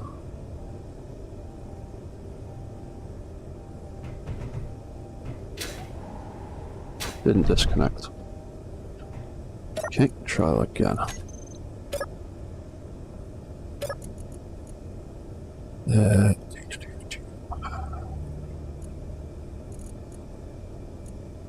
It's at minus 90, that's why. The hinges are the all the way around. Right, that'll be why. That one wants to be less than minus 90, less than minus 85 actually, give ourselves a little bit of wiggle room. Quick little save again, up we go. Oh, and down we go. Then we get to the bottom, and hopefully things deploy. Groovy! We are down on the floor. Fantastic. So, when I go back up, I want to press that button again.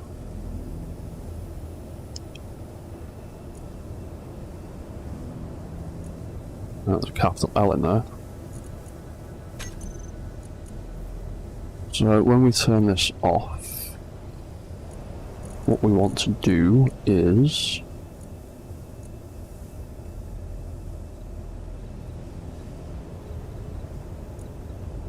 do we want to turn that off? Or do we just want to fire that?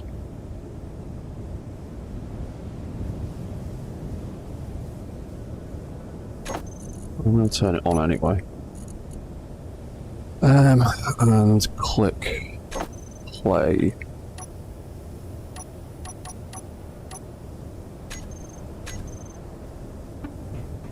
And the event controller for the ramp should deal with that. So up we go. Then we'll get stuck in the doorway. Come on. Is there some sort of collision detection going on, even though I've told it to turn off? Do you always get as far as there and give up? Every time. Every time you get that far, give up.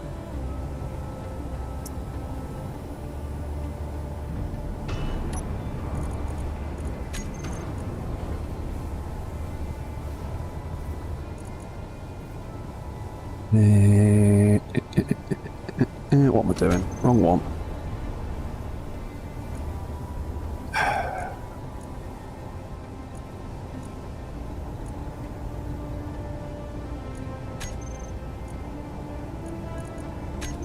Turn precision mode off.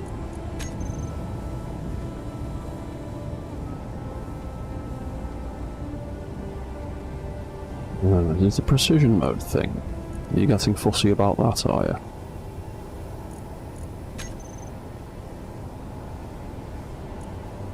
Yeah, because then I'm close enough to connect again. And then when it does that, it deploys the ramp.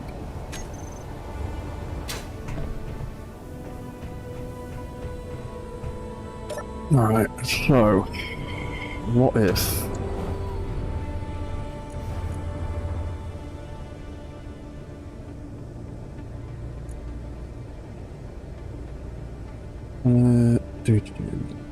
unit movement. Put that back on for a second. Launch it again. Drop back down nicely. Coming to land nice and gently. Ramp deploys perfectly.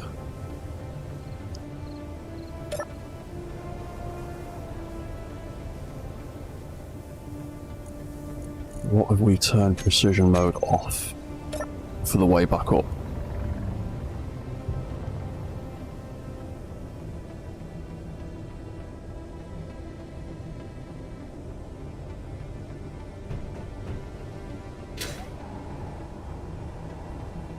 Nearly. Nearly. Very nearly, but still not close enough.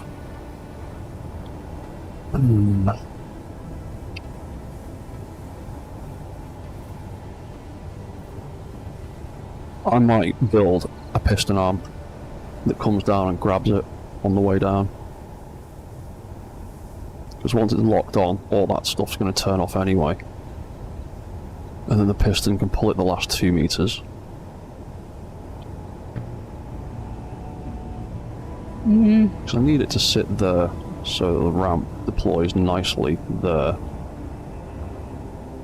I could put a piston in there instead, because a piston is 2 blocks. Yeah. Yeah, like that. Take that out, that out, that out. Have a piston.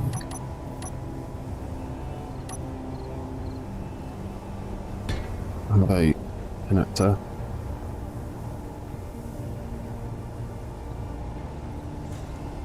And that would be able to grab it from down there, at least.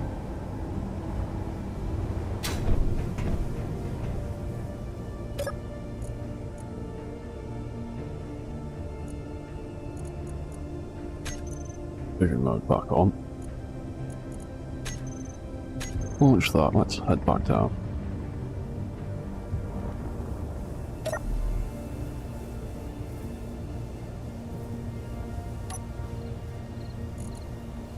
Then let's head back up with precision mode on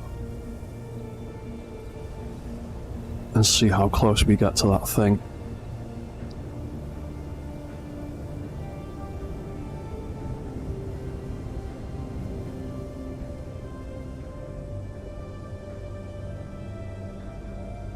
How typical.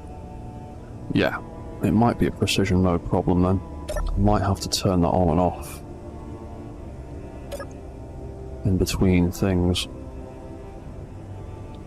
Obviously that's not going to make a difference, is it? That's the way it's programmed. Launch. play. Here we go.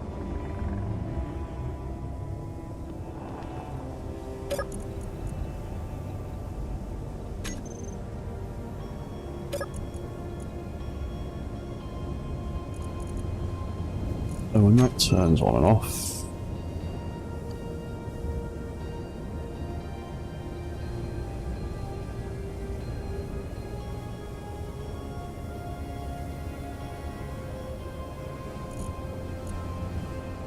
yeah, when that turns off, we'll turn precision mode off and give that a launch.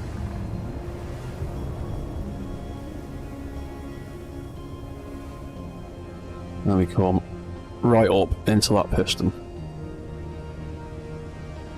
It's gonna have to be like that, I think, because that's actually done it. And then that can grab onto there, and then when that's grabbed on, that can do weird stuff. Oh. Yeah, I'd have to change that, I think. That's why I was doing weird stuff, because that was deploying when that connected. Ooh, shit.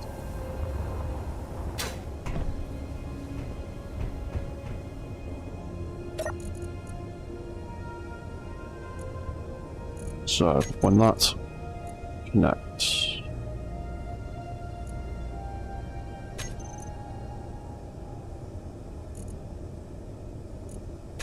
Yeah, when that connects, I don't want it to actually automatically launch them. I will set up a different control for that, because we will need the room to come up first with the arm pulling us before we deploy that.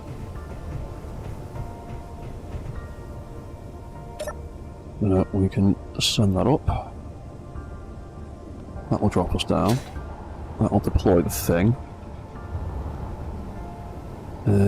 I need to set up something to make that arm automatically go down.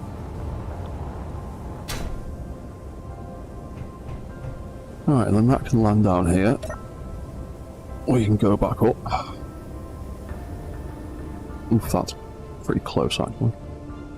Then that will go high enough to reach that. Then that can connect, and then that can retract, and then when that fully retracts, then that can deploy, and it won't clang out.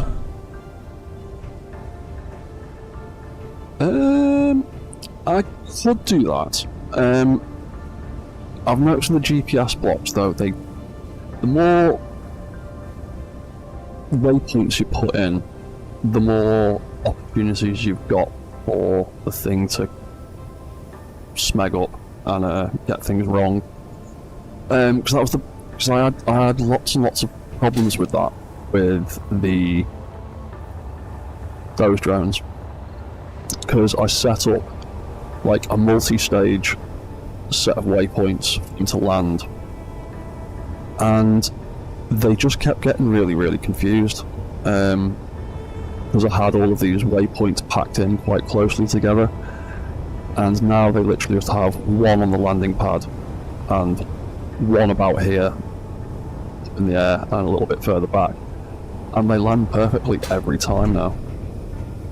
In fact, well, they land more or less perfectly every time. And I can recall them back in. And they usually land absolutely bob on with just a simple two-stage waypoint setup. Adding loads of waypoints in seemed to make it more complicated. So after reducing it down, they both work pretty well now. Once they actually find where they're going to go. Yeah, you can't land on the ship. Go on, off you go. There we go. So yeah, I'm trying to keep it simple with the waypoints. Adding extra stages just seems to add more complications with the relative waypoints. Because I've had the exact opposite, using remote control blocks to do like landing sequences for stuff on a static base. And I've had like multi-stage setups, like a landing pad one and a couple of approach ones, so they can get into a nice position. And it's never been a problem with the remote blocks. The GPS blocks, it seems to get a bit confused. And a lot of the time, if it's got more than one, or if it's got a couple of GPS locations to choose from, and it can't get to one for whatever reason, it'll just go, sod it, I'm going to the next one, and that can cause problems. You end up with ships trying to fly through stuff then. But it seems to be working alright for now. I think the grabbing arm idea is probably the way to go. But, ooh, it's been 2 hours and I've been completely lost in this. I'm just going to have a little quick break for like 2 minutes, just to hop to the bathroom and go grab another drink. I'll be back in literally like a couple of minutes, so don't go anywhere. I will be back. Oh hey Human Shores. The event controller, I will explain whatever you want about those event controllers in a couple of minutes when I come back from nipping the bathroom. I'll be back in a minute.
Right, I am back again.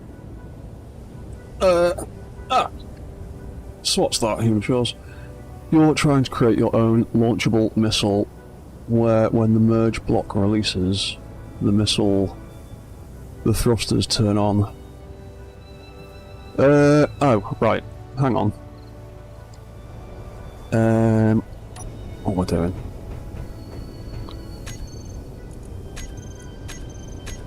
Have I got that blueprinted?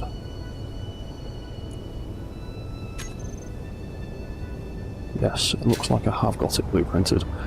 I have a launchable missile platform.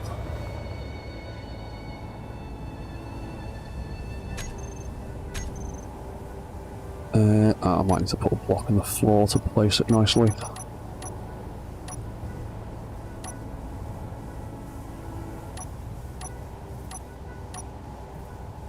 Gravity line, there we go.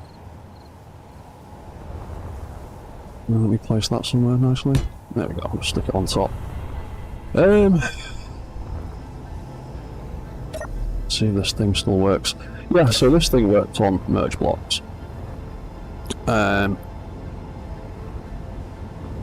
built it with the idea that you can just print out more missiles from it and set up like a printer for it. Yeah, these work. I think I've built these with event controllers and merge blocks. I did this thing a while ago. Yeah, I did. Yeah, so what have I got here? I've got merge block merged. When that... oh yeah, so when that detaches, it fires a timer. Because event controllers, basically, their event controllers are pretty much halfway between a timer block and a sensor.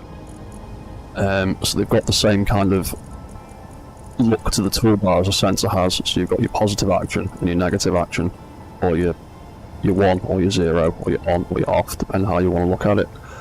So slot 1, when stuff's merged, you don't need anything there. Slot 2 is when blocks are unmerged. So when that event controller detects that merge block, they're detaching, it will trigger this timer, which is the launch timer, that is on the missile itself. I think, yeah, it's right there in the back of the missile. And when that timer is triggered, it turns on all of the power sources for the missile, turns on its AI, turns on its gyroscope, turns on its warhead, turns on all of its thrusters. And that's what that seems to do. So, let's just...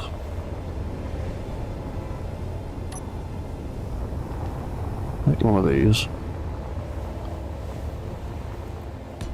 as a target.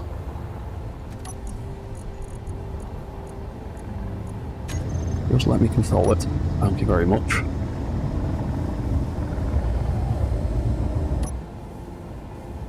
And then if I make this drone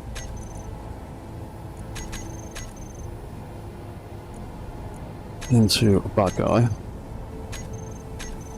the base defences on the ship will probably kick off. The drones will come in to intercept. But it should also mean the missile will work.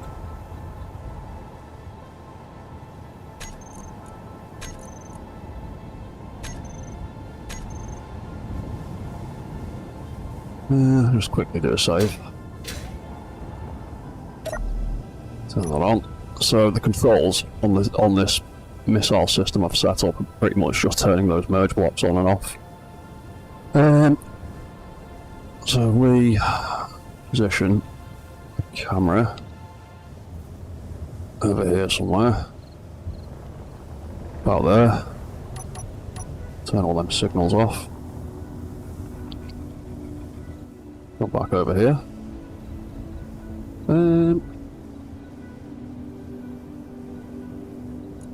Hang on. Turn damage off for a second, why not?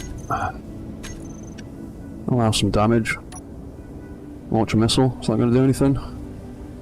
Oh, yeah. Oh, there you go, it's detected something. Off it goes. They're only prototype missiles, so they don't work the best. from a while ago. But there you go, you can see it's seeking its target. It's coming in. And it blew the hell out of it. And yeah, it did a pretty good job. That's all that's left. One little bit of the wing.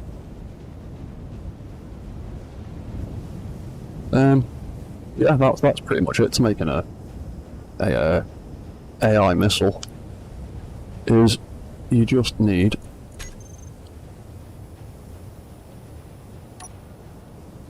so look, missiles L02, you're still attached. So yeah, that missile is literally just a flight block to make it move, an offensive block so it can target, power source obviously so it can use its thrusters, and then gyros, missiles, armaments of whatever description you want. That's only got one warhead in the tip. And yeah, like I said, the timer block is literally just turning on all of the control systems for the missile, which is triggered by the launch event controller, and again that is just merge block merged, and when it stops detecting something, that's the wrong one, that won't have anything in it anymore because I've fired that missile. Yeah, and when it stops detecting something, just trigger that timer. There you go.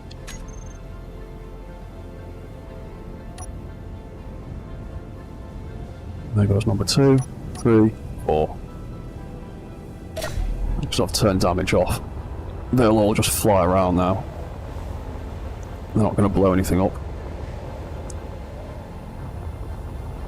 But they work quite well.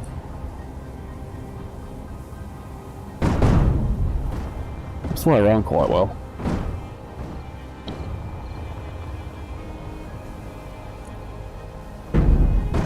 What happens if we turn damage back on? There you go. And I think I also put an event controller in there to detonate the warhead when they get within a certain range of their target.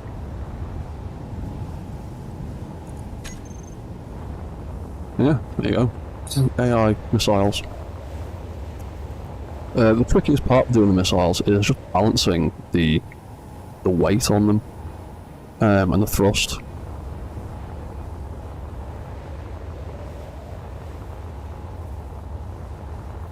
Yes, right, let's go back to what we were doing. Was making that thing launch. Right, so what else do we want to do? I need that arm to come down when the landing platform deploys. Set the grid.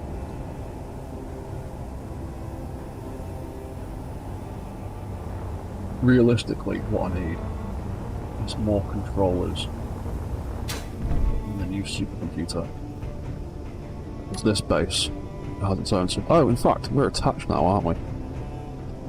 Yeah, we're connected. So, I can actually demonstrate this thing walking. I've built a new, ridiculous pilot seat. Swivels into place. Oop, too fast. It's got a little bit of a display screen thing going on.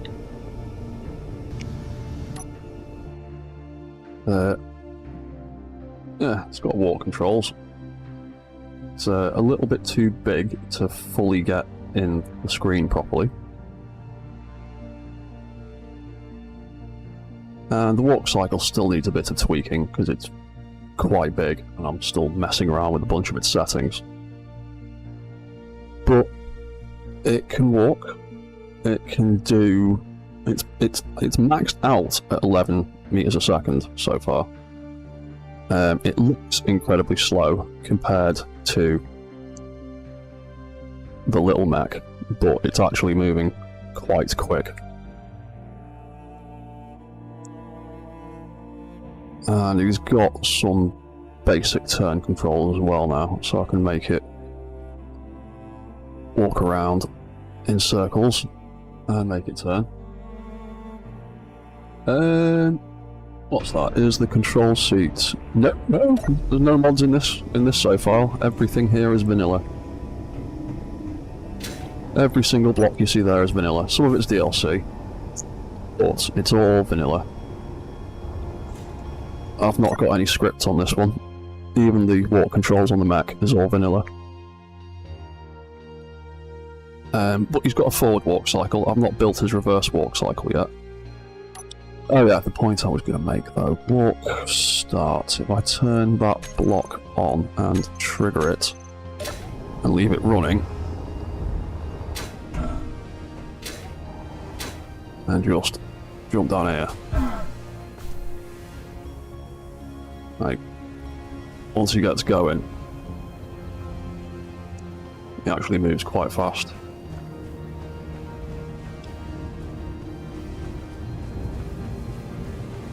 That is me holding the shift button and sprinting along. Like, it actually moves quite quick. How are we doing screens with no borders? That's the hollow LCDs. Because the hollow LCDs are like one of the best new screens we've gotten recently. It's literally just the little hollow displays. Look like that in large grid, and they look like these little things in small grid.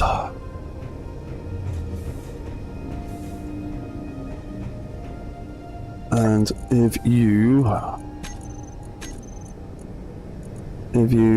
when you stick, you can just stick an image on them like anything.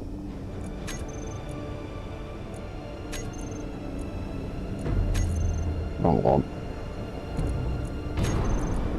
Yeah, like I say, you can stick images on them like any other screen.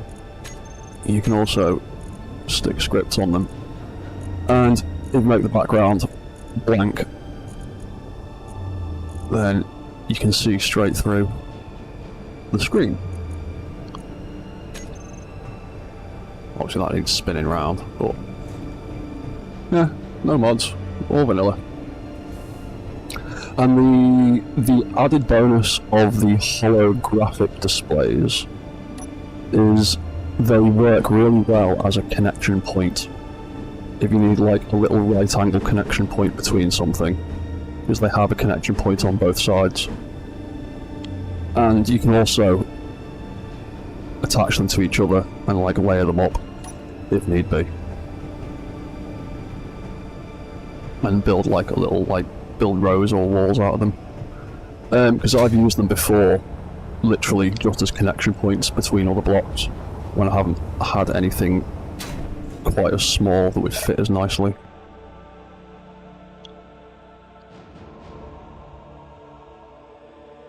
Right, get that to stop. Jump out of that seat, it's making me dizzy.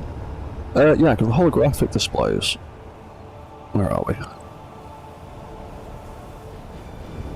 I've used them on this mech in a couple of places, literally just as connection points. Because there's gyroscopes in there, which obviously don't have any connection points on most sides, and I wanted to get that rack into there, and that has connection points on the side, so these two holographic displays never actually get used for anything. They are literally just holding all those blocks in place. And it's the same on the front here. Obviously there's gyroscopes in there, which I couldn't put plates on the outside of, so I use them as connection points there. Oh, so what's that? Ensures you don't understand the actual process of telling the event controller. So what's that? Small block, rear engine, merge block, event controller, decoy. Oh, what do you mean telling the event controller what to do?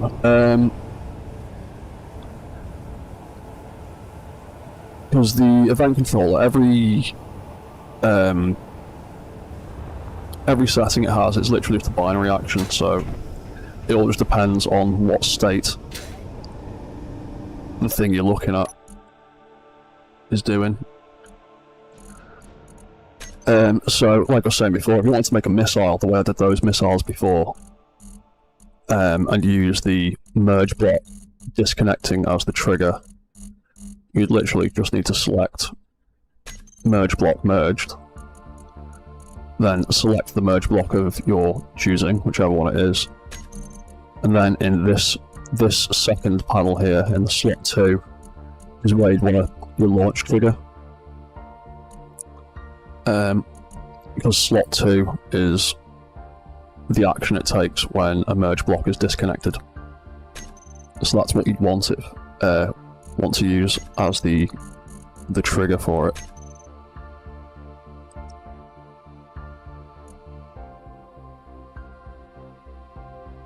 And if you make the trigger a timer block that's on the actual missile itself, then because of the way the merge blocks and the event blocks work, there'd be just enough time for the event block to trigger that timer before it disconnects from that system. Engine?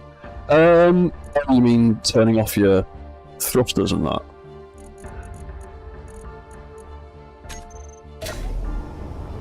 Where am I? Yeah, I'll show you the missile again. In fact, I've got creative tools on. I can probably just... No? Balls. You know what? We'll just...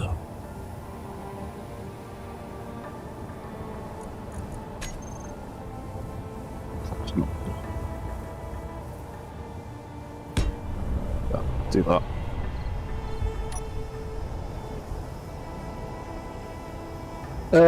Yeah. It's pretty much the merge block is just there to turn the missile on. There's a... Where is it? There you go. Where's the event controller? I know you're in here somewhere. That's all thrusters. You're probably up here. Battery, event block. There you go. So that's how this missile works. It's got its warhead there to explode. It's got its 2 AI blocks to make it move and make it target. And then this event controller here is what turns everything on.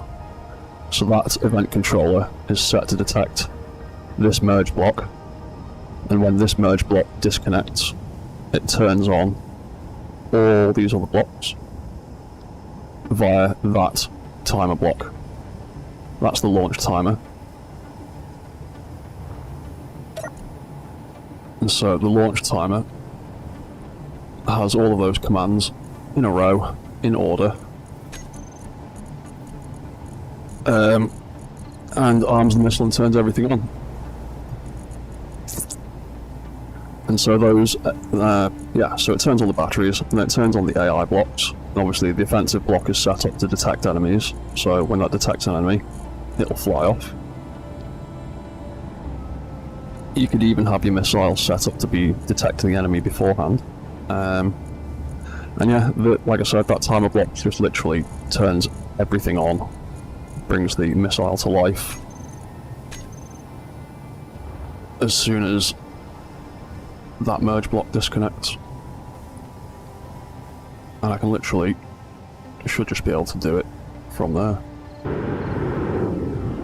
Yeah, as soon as that disconnects, everything turns on, and because it's not got a target, it won't go flying off.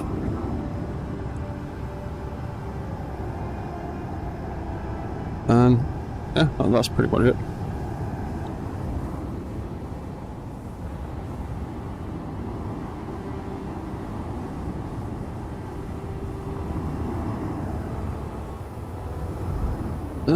So yeah, right, back to what we were doing over here. The command process in the event block.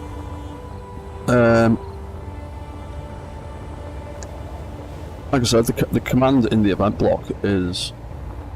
The command in the event block is literally just triggering that timer.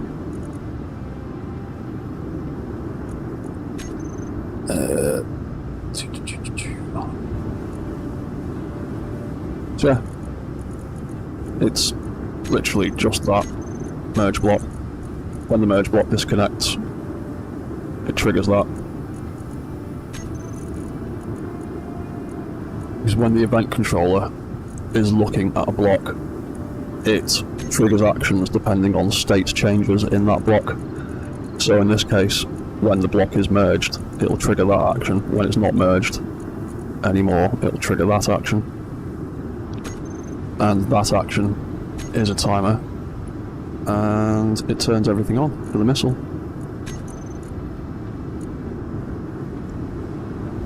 And it's literally as simple as that. So yeah, no worries, man. Like I said, event controllers basically, they're like halfway between a timer block and a sensor. So they trigger actions depending on what their input is, and they've got two separate rows of controls to do things. But like timers, they've got multiple pages. But again, like timers or sensors, you can stick another timer block into those pages, and you can have all sorts of things being triggered, all kinds of different timers at the same time. A maximum of 9, so that's how many pages there are in an event controller.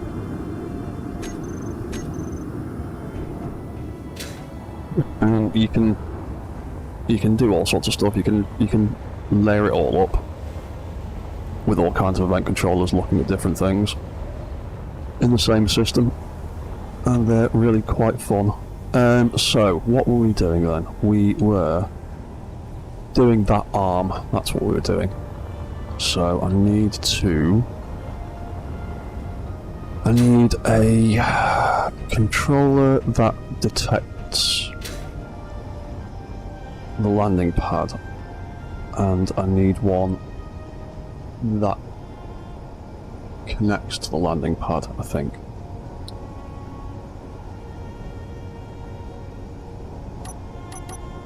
Because I've got more room.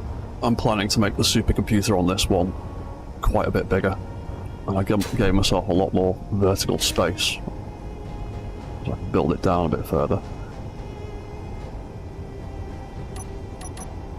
So let's put some more pieces into it. We'll have 1, we'll have 2.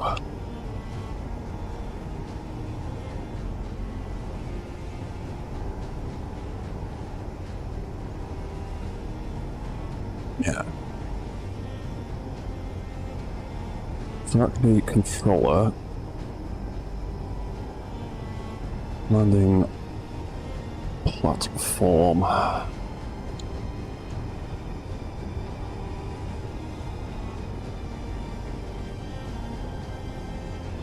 Landing platform connect.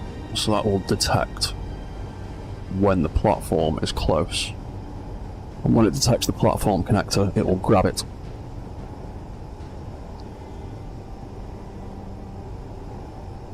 And then we will have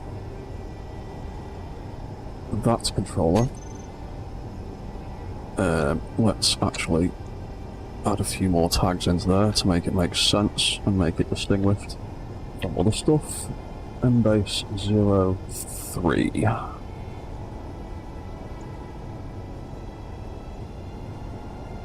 And that one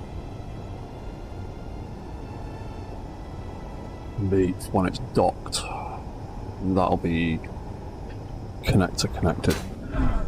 Right, let's jump in there.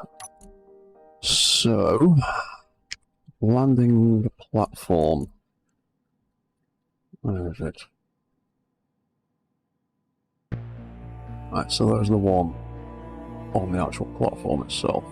Right, cool.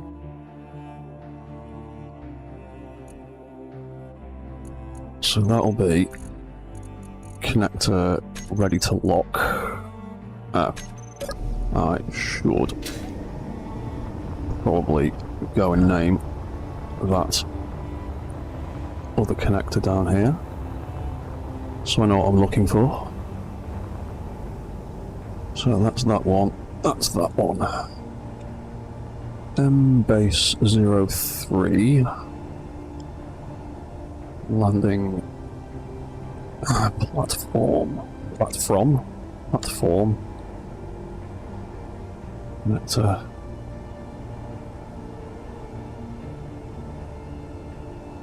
Yeah, cool. Right, that'll do.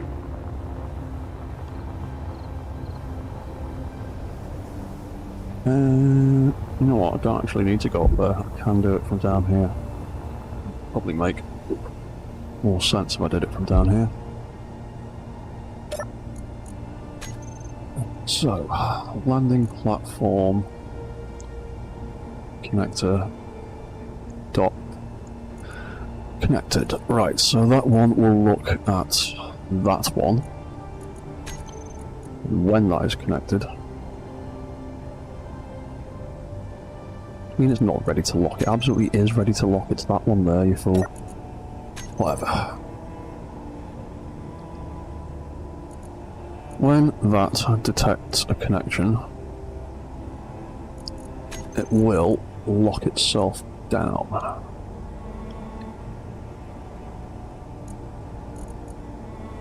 That's the one. So it detects something, it will lock itself down, and then it will turn itself off, because otherwise it will cause problems for us later.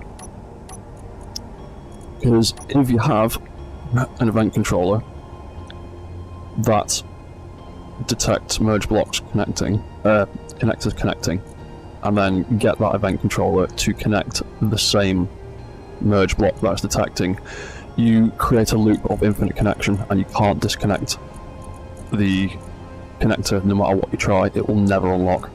So you have to have that controller turn itself off as well.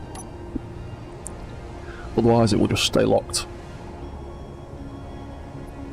And I've learned that one the hard way. So when that does that, that will do that, and that will connect to that. And so it will then turn itself off. And when this connector gets connected, I've got that detecting it, and when this one connects, it will retract this piston.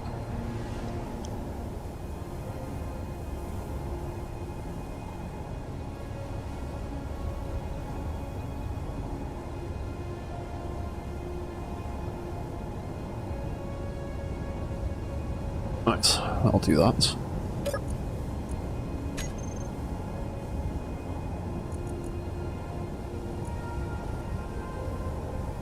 There we go. So, yeah, when that connects,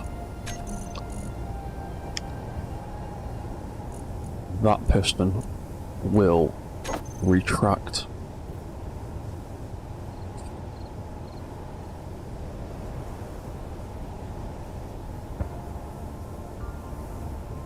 And yeah, I think we could probably do the extend there as well.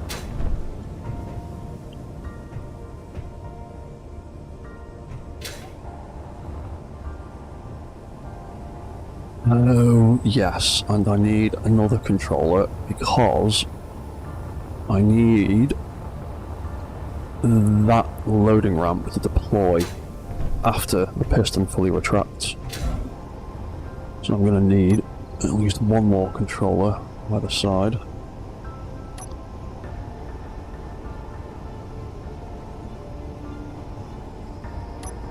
We'll stick it on the bottom of there for now, because we are going to come down much lower than that. So that can be controller. And just nick. those details. Put them there.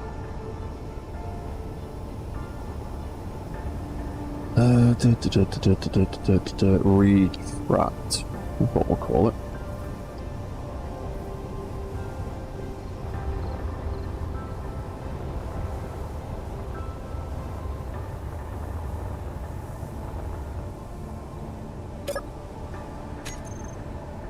So, when that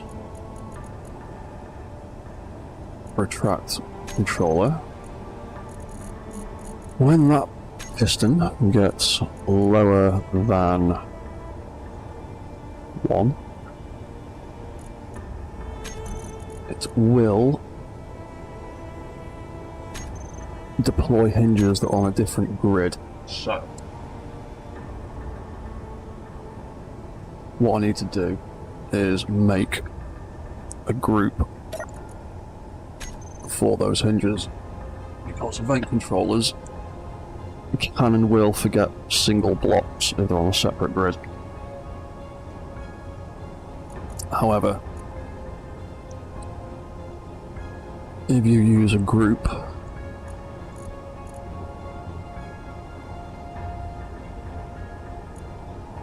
in fact, we need to give this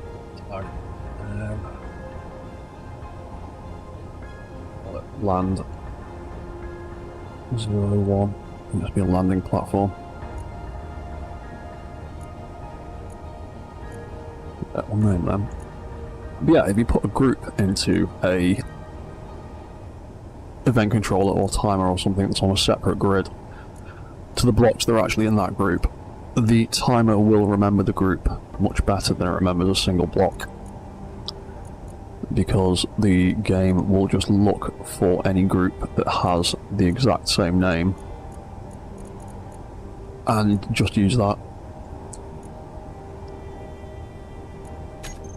So if I do that and put that group into, where's it gone? Into this event controller.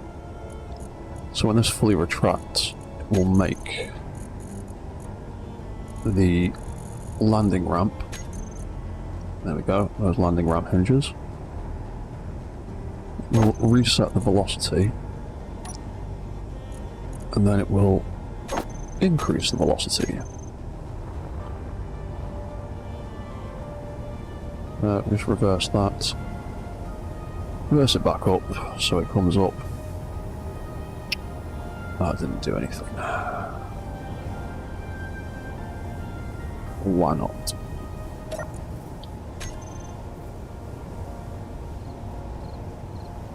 What did I forget about?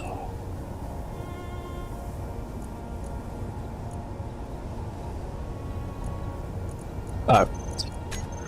Greater than, rather than less than, that's the one. So, reverse. Come back up. Should get to less than 0. Hopefully not do anything. Okay. What have I screwed up?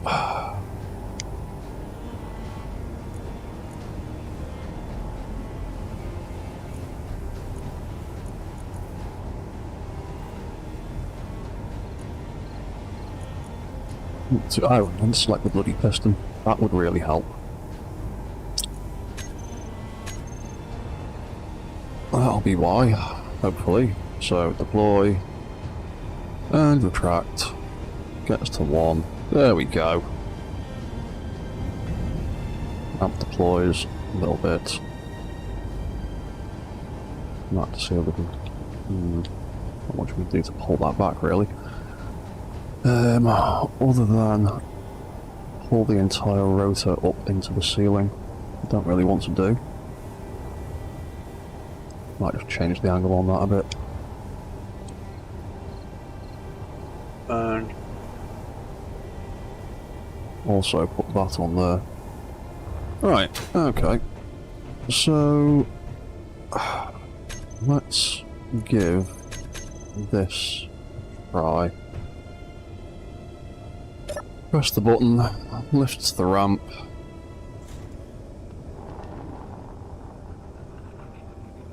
Actually thought I was in free fall for a second then. Well, that worked nicely. Right, so that's gone down, that's dropped down, that has extended. Cool. So, we are now on the floor.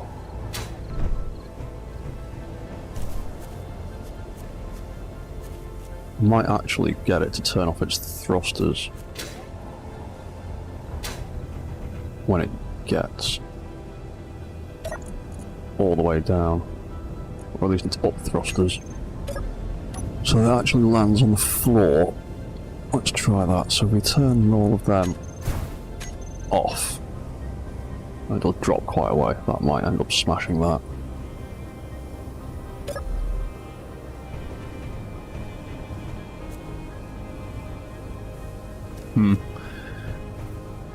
Maybe.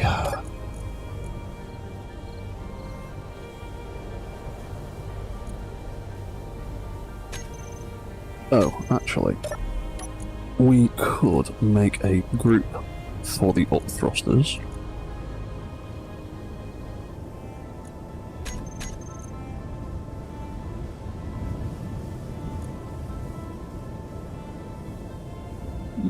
Oh, there's a thruster there that I didn't name. That's that. Oh, that's the stupid top one. I'm not naming that because I need to find a better place for it.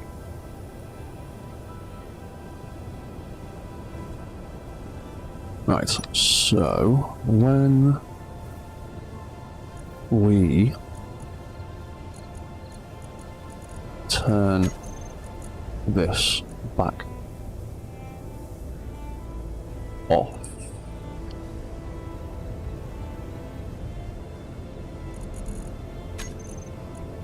we'll turn those thrusters back on.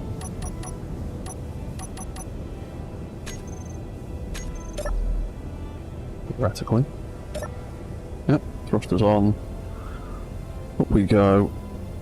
Ooh, that ramp might need to close quick. In fact, I'll just make the ramp move slower. Oh, yeah. I didn't turn the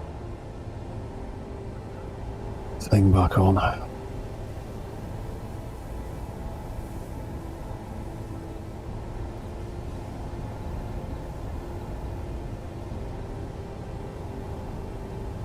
Oh yeah, because I need that connector to turn back on, but with enough of a delay for it to not... Where are we? There. With enough of a delay for it to not catch the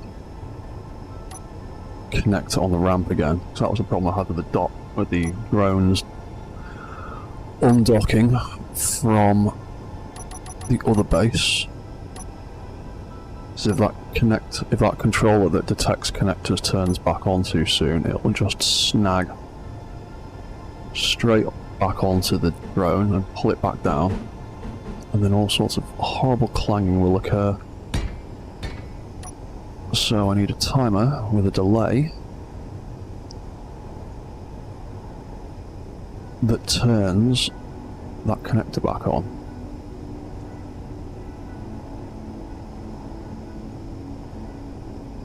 So landing platform, will it reset?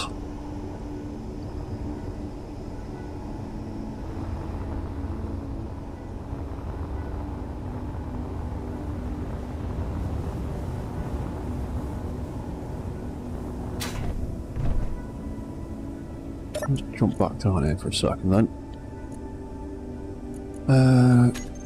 Play that. Fly back down.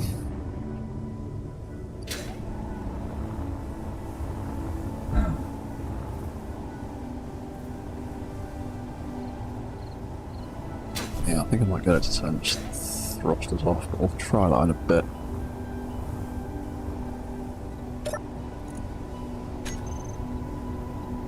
So that wants to be on 5-second timer for now. And when that eventually triggers, it'll turn that back on. So we'll trigger that.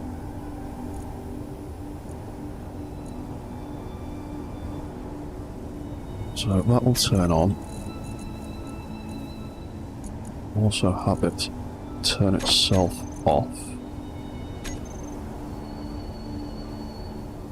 And then when the landing platform disconnects, as well as extending that,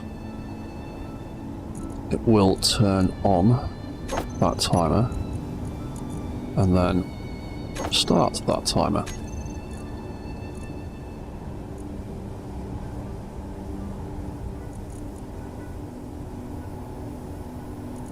Right, so that's on, that is on. We are down here. We are pressing the button.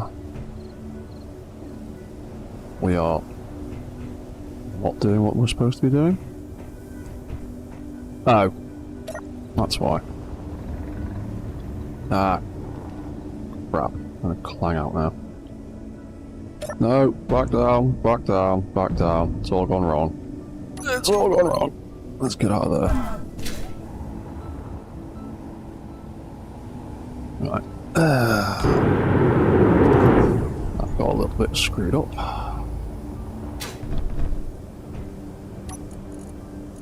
Let's take control of that.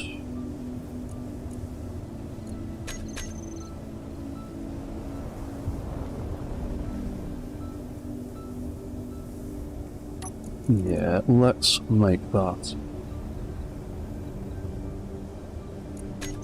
Let's change that.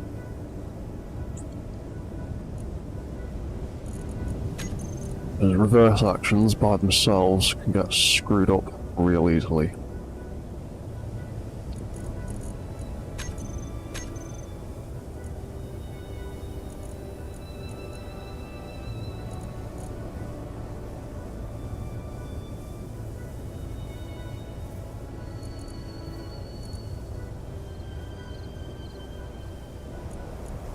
Right, so I'll do another group for that instead.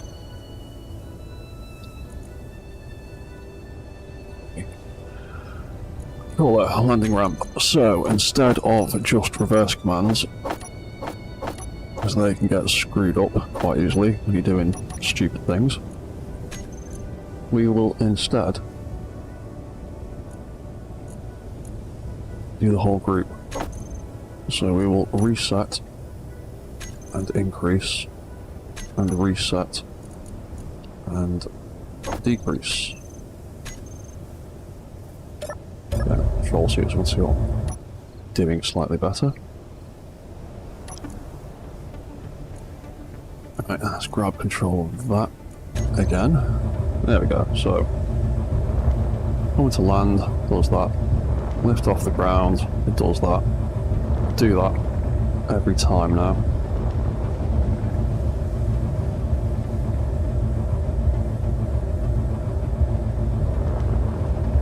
So I might actually make that detect floor a bit better.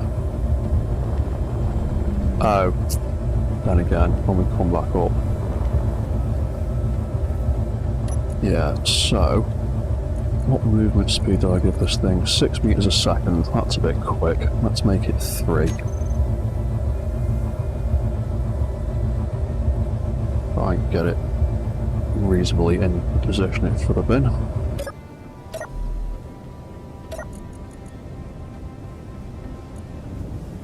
Right, so AI movement, you can go back on.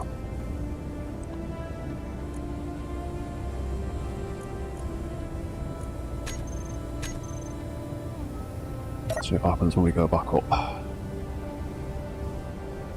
Then we'll fly back up. Reach that, we'll connect on, we'll pull up, we'll hit 0, and it'll deploy. And slam the ground a little bit. Nope.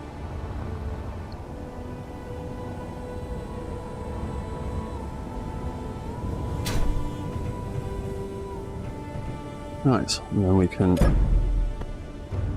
press the button. That didn't work, did it? What did that do? Oh, that turned everything off. Ah. Really? What are you doing? Ah.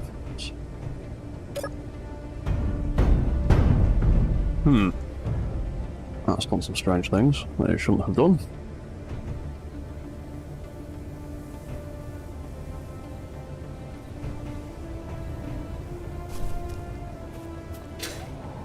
It's well landed. Turn that off.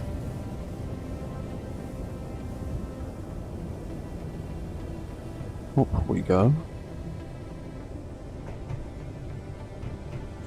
We lock on. Pulls us into place.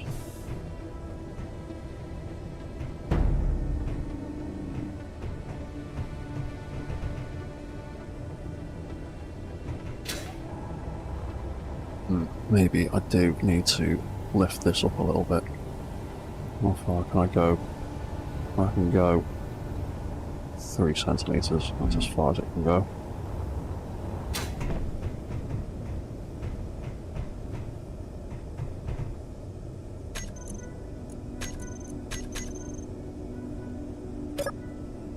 Turn that on.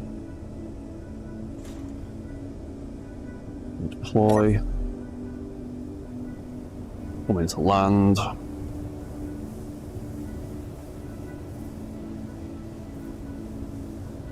Hovers just above the floor.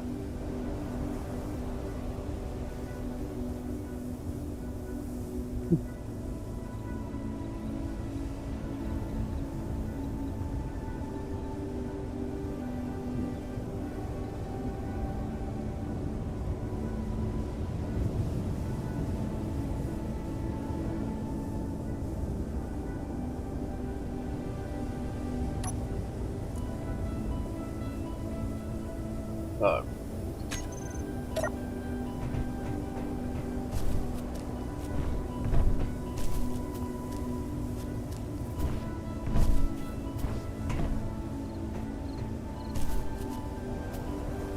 Do we want that to hit the deck first?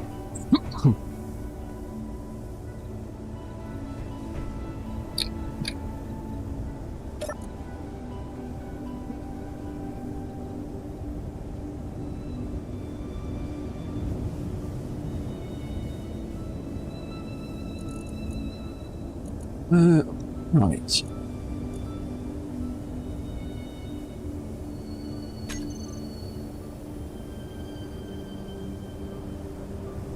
Platform 1.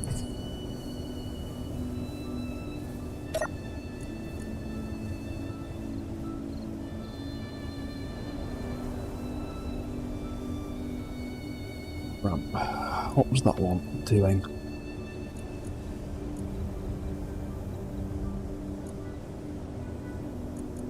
Equal to less than 10. No, that was responding to altitude though, wasn't it? Yeah, because I don't want it turning the thrusters off 10 meters in the air. That's a bad idea.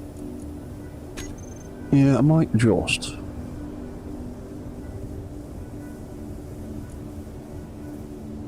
Launch. When it gets to that waypoint, turn off the up thrusters.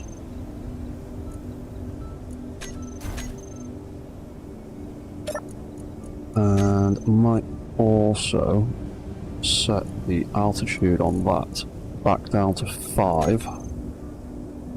There's less chance of the ramp slamming into the floor. Now we're down here. Press that button to turn it all off. Lift up in the air. Plenty of time to move. Then it will hopefully reach. Connect on. Lift us up. Redeploy the ramp. Still slams. Makes a crappy noise. but it's working. Nice, that's the problem, they grab them too quickly.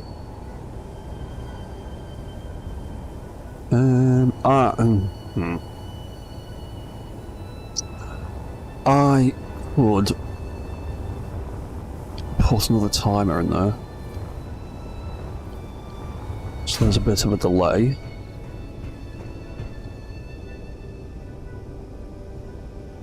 Ah, hello, what's that? Felty chameleon? Warp cycles are as complicated as you want to make them. Really. The more legs you've got, the more complicated they are.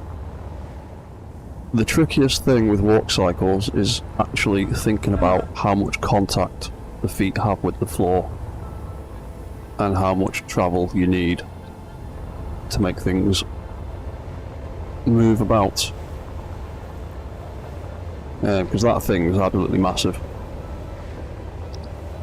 Whereas this small one over here is a little bit easier, a little bit simpler. Is his controls on? What controls on?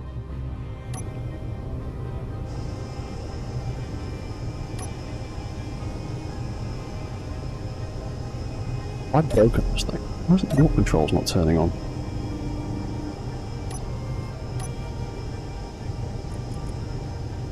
Oh, it's turned off for some reason.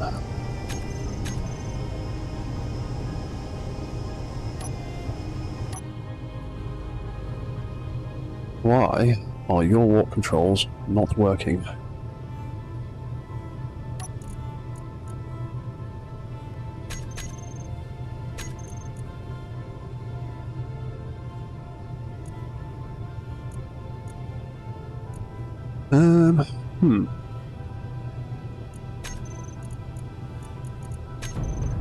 Ah, there we go.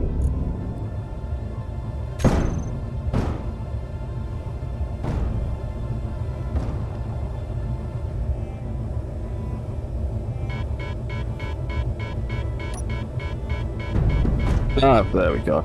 Controls are just being stupid. Walk cycles aren't that tricky. Now I know why it was all deactivated. Because I had the lift deployed, and I had a fail-safe in place for the lift.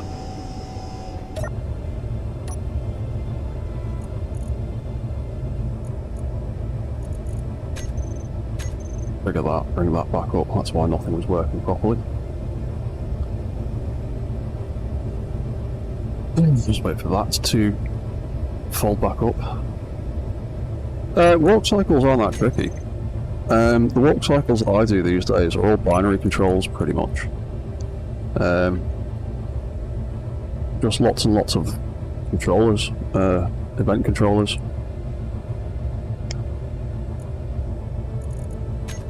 To make rotors and things move in response to lights turning on and off.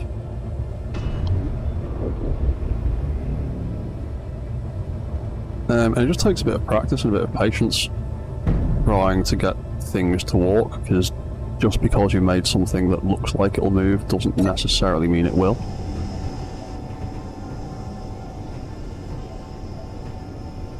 But this Big Mac's got lots and lots and lots of controllers in it to make the legs walk, whereas these mechs on the back are a little bit more straightforward.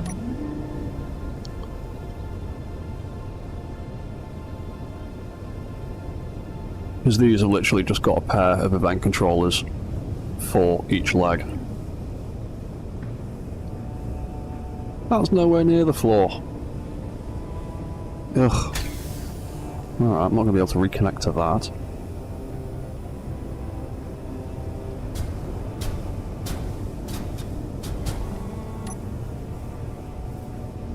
But yeah, these have literally just got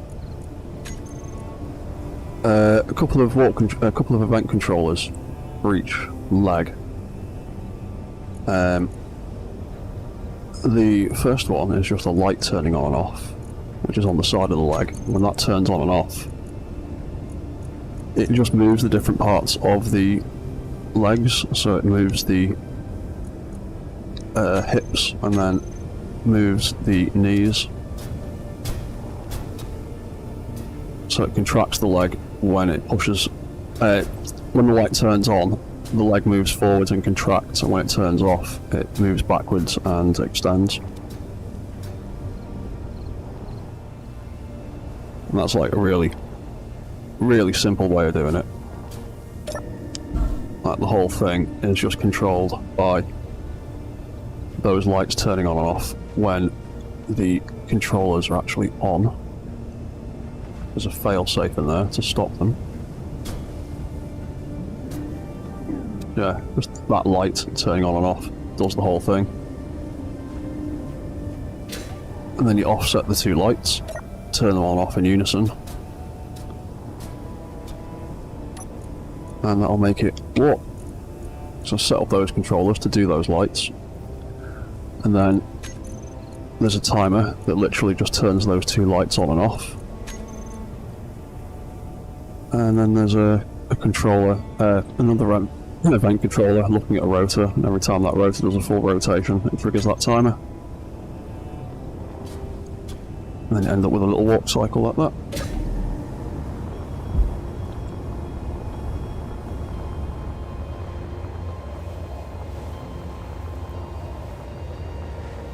Right, so we'll go back to this over here. What was I going to do? Oh yeah, I was going to put a delay in that docking sequence to try and get it to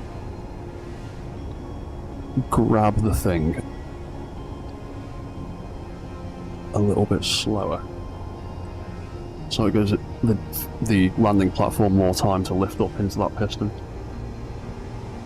rather than grabbing it with half a foot of air in between.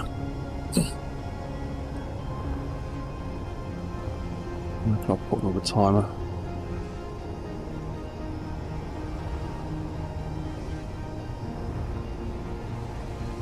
I might just put another one there. Doesn't really matter all that much.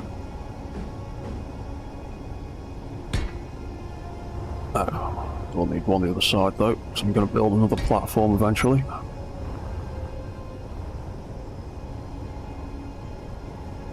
That can be landing platform dock L01.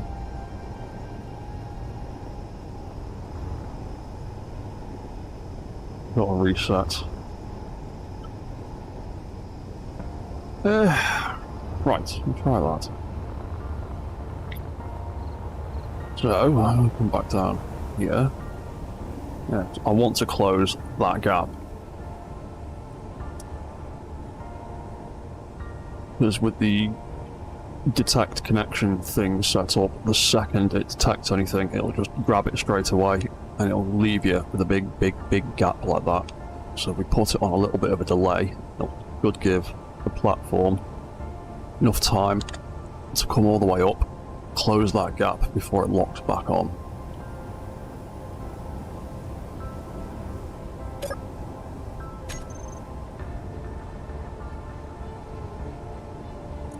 Was it? It was that one there. So when that detects connector, instead of just doing that, we are going to get it to do that instead.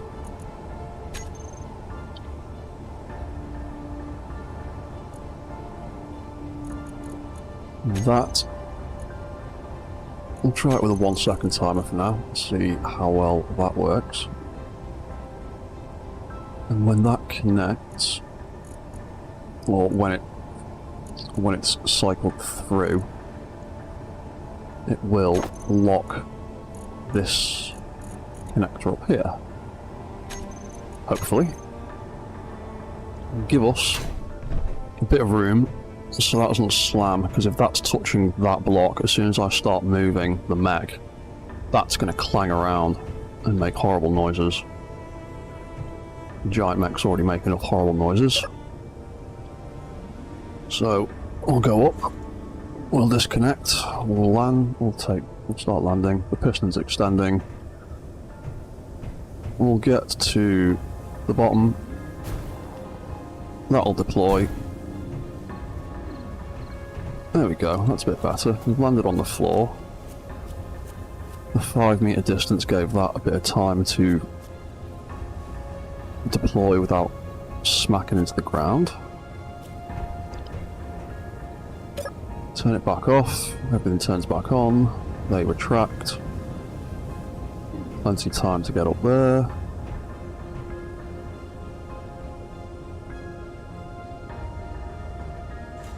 There you go, that's a bit better. That 1 second delay, that seems to be enough. Ah, oh, no horrible clanging sound. And a little bit of space. And I might even be able to put that back to there. There's a nice seam there. What's that look like? That might be alright. It is a shame timers don't go lower than 1 second. That is why I have been using the little event controller trick. Where's that other mech gone? Oh, in fact, there's one in there I could have used, but sorry, we'll go over here. Yeah, because obviously timers don't go below 1 second without using a script, like the precise timer script, for example. But the way I get that timer that controls that cycle to tick faster than 1 second is I have some event controllers looking at this rotor, and when that rotor does a full rotation, it triggers the walk cycle timer. And that way I can get a much more precise and much quicker walk cycle. So that's what it's like at the moment with the rotor at 45 RPM. I'll stick it up to 60. You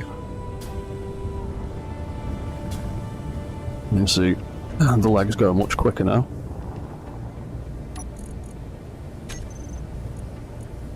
And if I take it down to, say, about 30, we'll go much slower. And that is the way I've been getting around the 1 second limit on timers, is just getting something else to trigger that timer that can count faster than a second.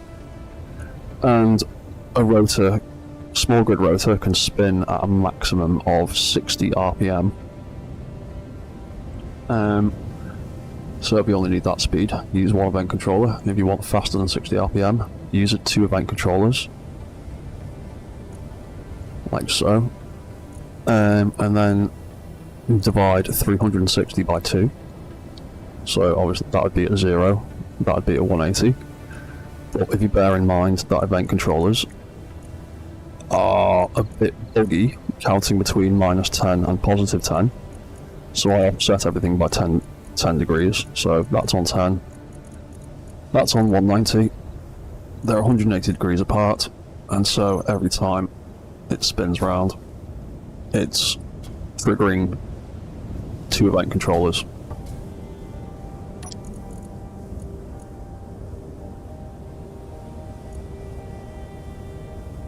I can turn one off, stick that rotor to 60, and that's as fast as I was going already. And that's the most I can get out of it at 60 RPM with one controller.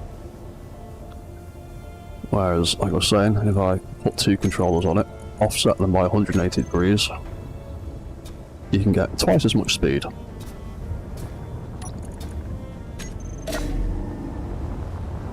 So you can always do that if you've got the space and want to trigger a timer in less than 1 second. Right, cool. So I think that worked. Let's try it again then. Let's jump in. Let's hit the button. Let's deploy down.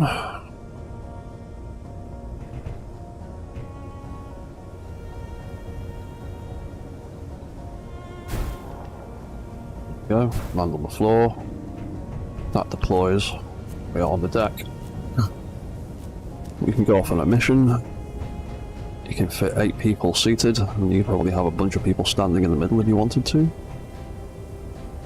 And then, once we're done with that, once we've completed our objectives on the ground, we can fly back up again. Dock into position. Connect up.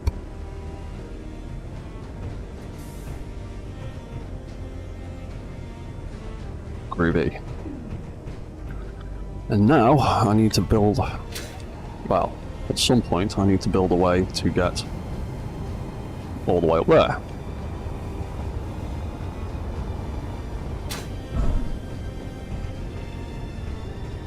But I think that's one of the landing pads complete.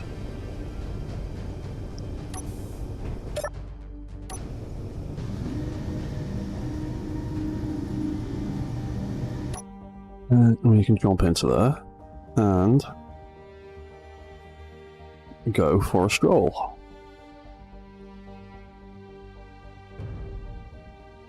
Still need to do a bit of tweaking to this giant one's walk cycle.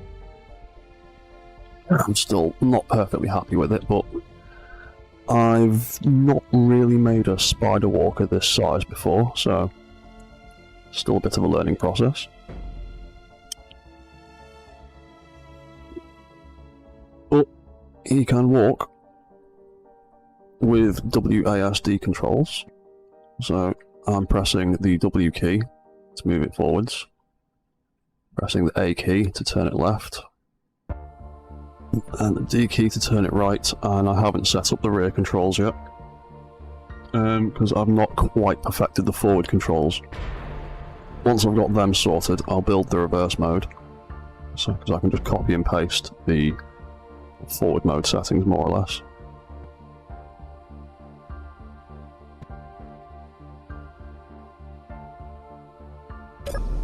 And that is all triggered using these thrusters here on this control seat. And that'll be the control for the reverse thruster eventually. That's the control for the forward thruster. That makes the walk mode move forward. And that's the override controls to stop it doing mad stuff, and it also means I don't have to turn off inertial dampening. Oh, hey, great, Noel. Cheers, man. Yeah, I've not really done a massive amount of mech building in large grid, just because the physics involved are very, very different. It's like I was saying earlier, this thing looks like it's moving really slowly. It's not. It's moving quite quickly. It's just because it's so massive and covering much larger distances than the smaller mechs. It's got that Godzilla effect of it looks like it's really slow, but it can pick up almost like 10 meters a second with each step. And it's a... yeah, like I said, it walks quite quickly.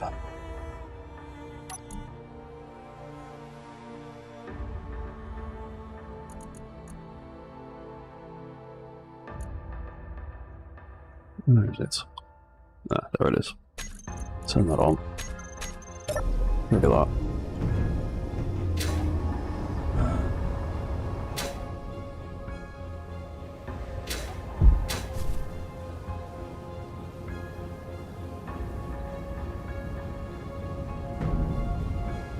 Once it gets going and the physics catch up, it actually moves quite fast.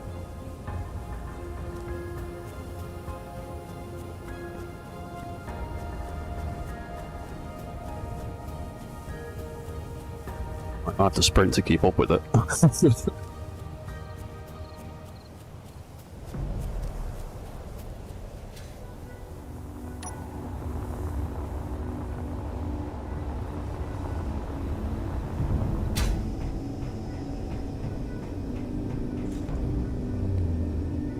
Yeah, and the pilot seat's got a little sensor on the bottom of it that deploys it, and it's got an event controller in the supercomputer that spins it round and deploys all of the controls.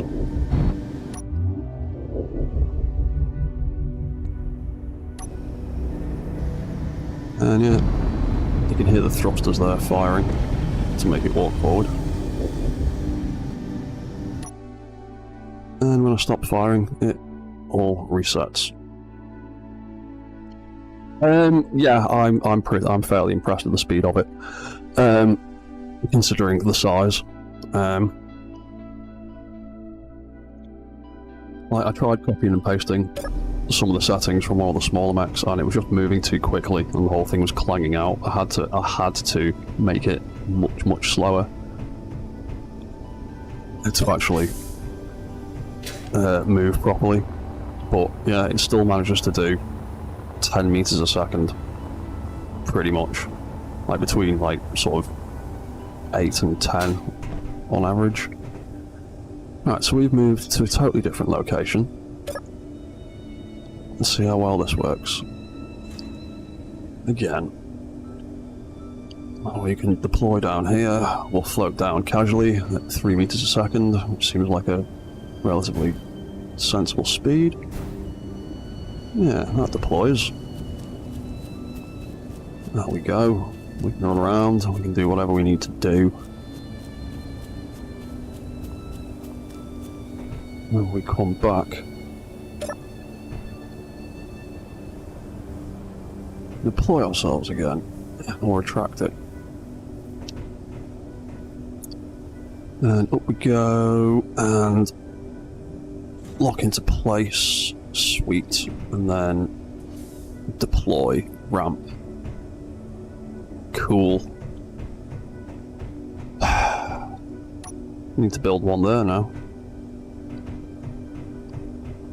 But that has been about 3.5 hours, so I'm probably going to knock off soon. I'm not going to redo all that again now. But I am quite happy with how well this is working. Probably could do with another button on the outside of it to send it back up, because we might want to deploy down to the ground and then send it back up.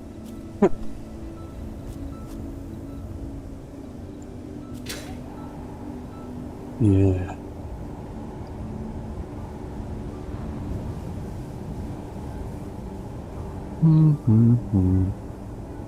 Yeah.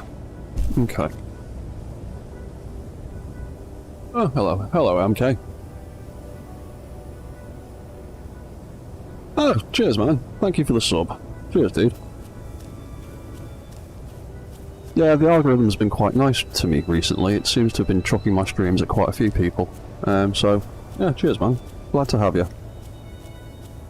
I do this kind of stuff pretty much all the time. This is more or less what you'll see from my streaming content.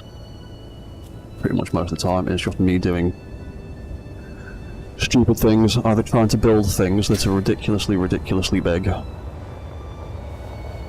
or trying to build robots that are ridiculously small, as small as I can get them. Where is my little walker? So I've got my little mini walker here.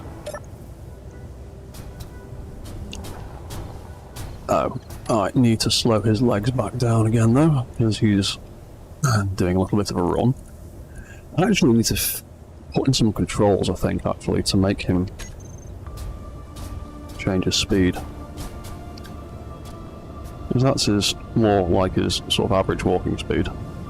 I can make him run a bit, he's just not quite as stable when he's running. But I have made some even smaller robots.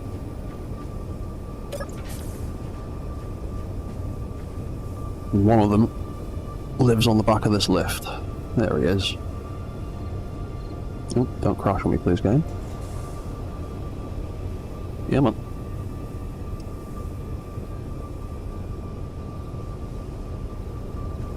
I would like to make the lift a bit quicker, but all the subgrids get a bit clangy at high velocity, so that's as fast as it's going for now. So I've also got a little robot drone. Do you want to move out the way, mate? Still having a few issues getting him to auto-deploy properly, but he can also be manually controlled. Oh yeah, I need to turn his sensor field off as well, because I was still playing with him, wasn't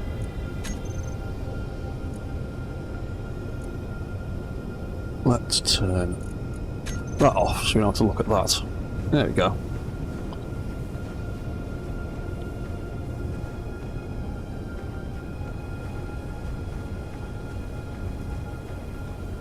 And then yeah, here's my little robot rover drone companion. He just follows me around everywhere. And he's got a gun. He's also got some homemade collision avoidance, so he tries not to crash into things.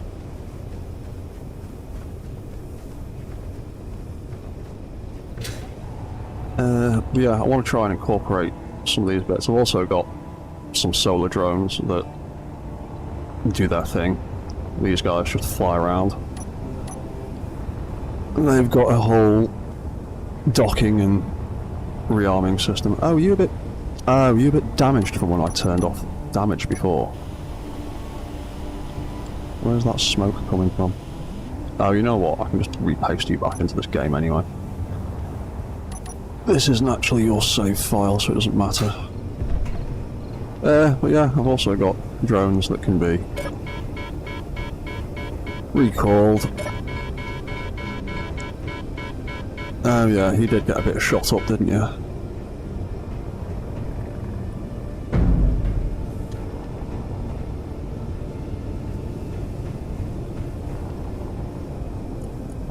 Oh, I've taken damage back off.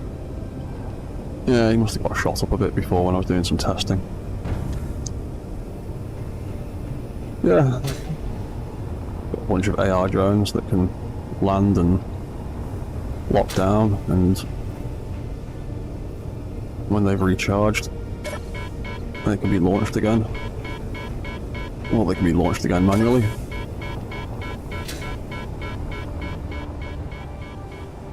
There's a little rover.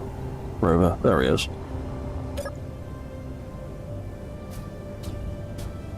And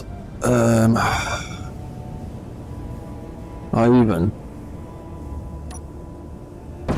set up some AI controls on the base, so that the base can follow me as well, much like the drone. Although because of his size, he's got quite a big turning circle.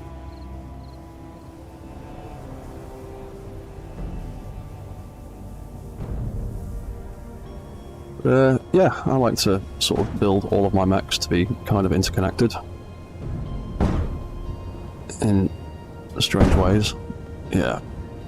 Yeah. This is my problem with building in large grid.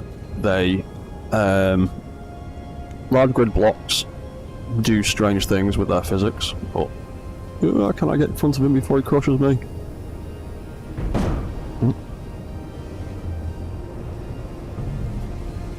There we go. So yeah, he's got a similar setup with these sensor fields that all the other mechs do. So that when that first field detects something, he will stop walking. And if something enters the second field, he will go into reverse mode and try and walk away. We go back into the first sensor field, and he'll stop again. And if we leave sensor range, he will start following again.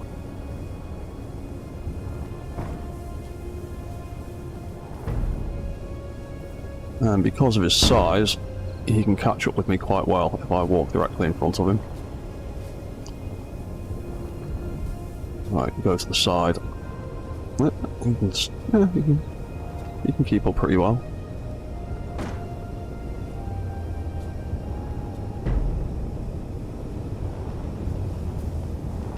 And there's also a control to turn it back off again if I want the base to be stationary again. Yeah, why have you stopped? Oh, because I've still got some controls the wrong way around, that's why. Yeah, there's some controls I need to change. He's still on the same channel as the base.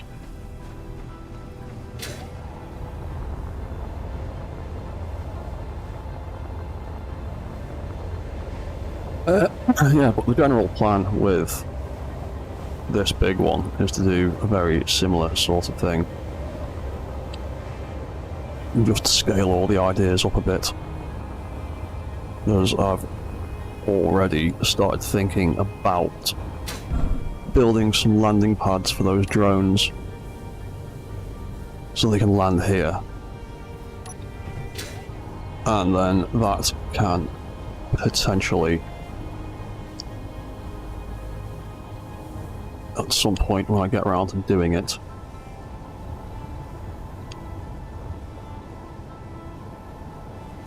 retract down there, and then those doors can all close up.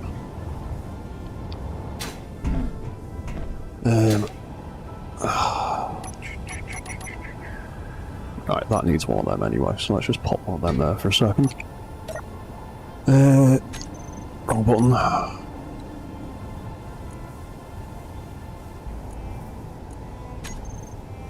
Wrong button. That's the one.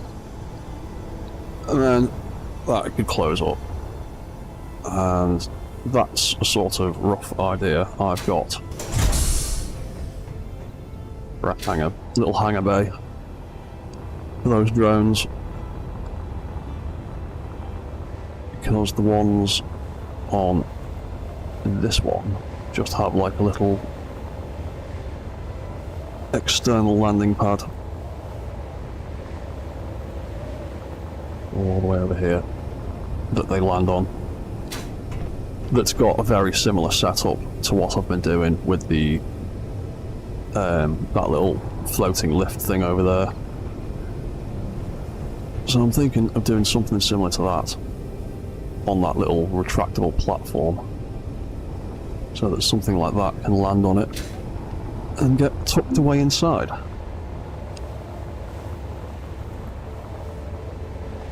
But there's also a lot of other stuff that I need to think about first before I start tinkering with that.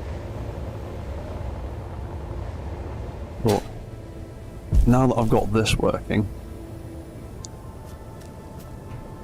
I'm thinking of potentially doing something similar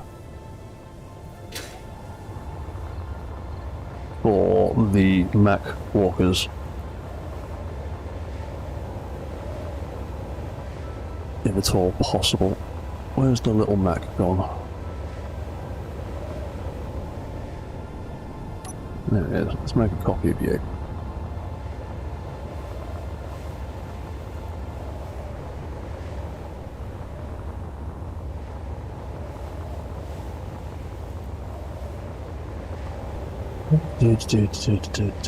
Right, so yeah, at some point I want to make a lift thing for the mech walkers as well. Oh, just paste it. There you go. Please don't fall over. There we go. Obviously, that mech walker itself is pretty much the exact same height as that. So I'll probably have to rethink the mech bay. I might actually have to drop the door down a bit for a mech bay. But at some point I want to do a similar thing to that, to get these in and out of these bays here, maybe somewhere like that. It's about the same height and it's about as wide as that.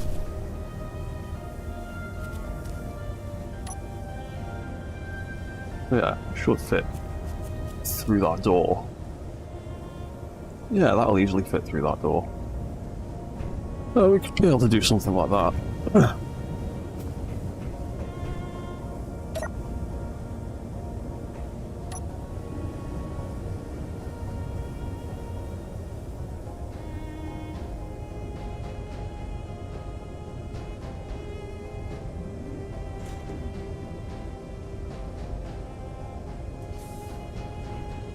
Groovy, that seems to work quite well. Ah, that still clangs there a little bit.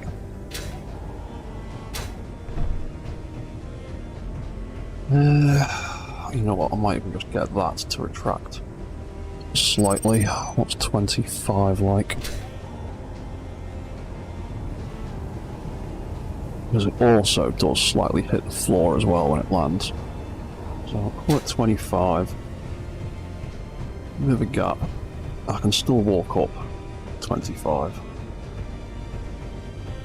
Yeah. Change that one as well.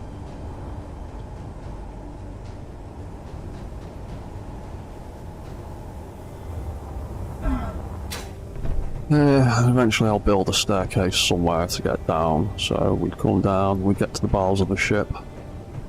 We would want to deploy down to the floor. I might actually be able to fill that gap in a little bit.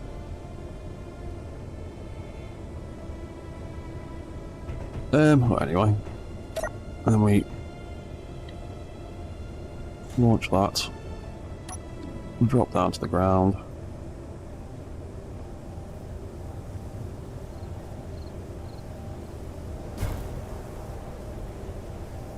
Oh, there you go, the ramps didn't hit the floor then that time either.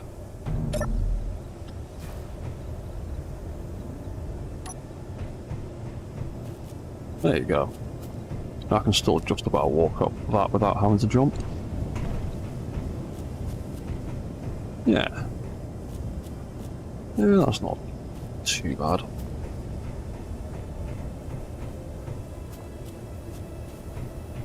So depending on the terrain.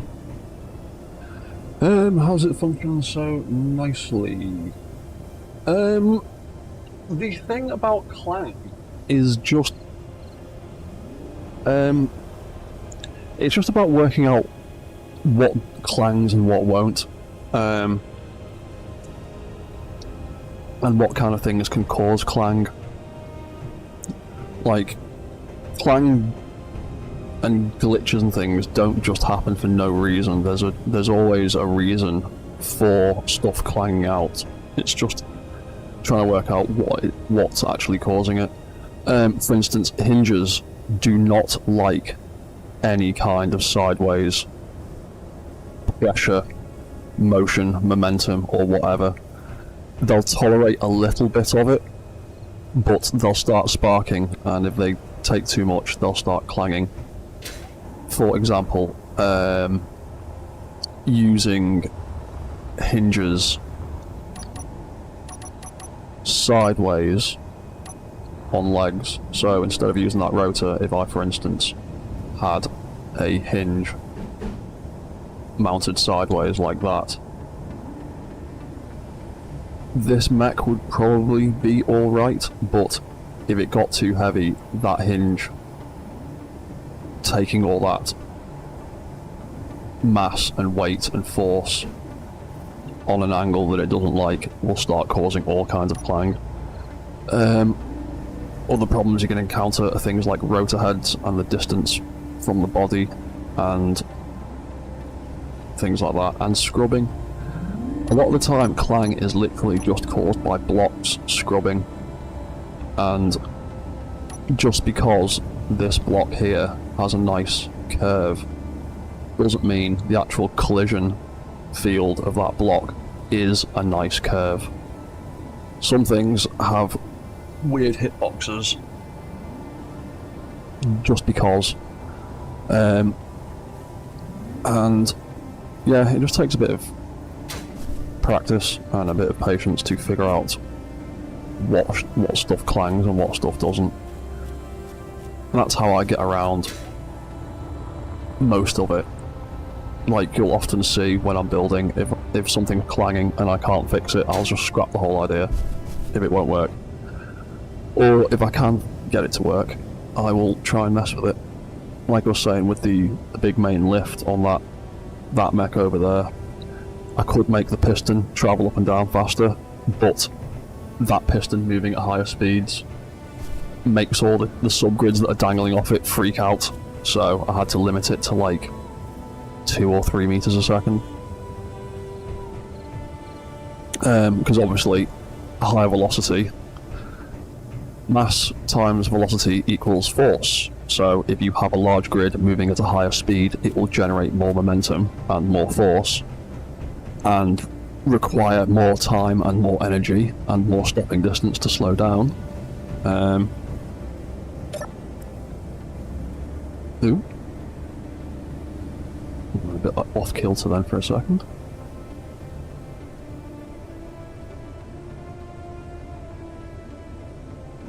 So yeah, clang is half figuring out what's scrubbing, and the other half of it is playing with physics. So if you make things move too quickly, it'll clang. If you make things build stuff too close together, it'll clang. Hinges, again, hinges aren't fond of being placed side by side. Wrong thing. They've got a wider hitbox on their outer edge than they do on their inner edge, so like placing two hinges like that together, if they're on the same grid, you can just about get away with it. If you've got two hinges that close together on separate grids, the bit with the grey circle on the side of the hinges will connect with each other and they'll scrub even though there's a gap, and that will cause clanging and scrubbing and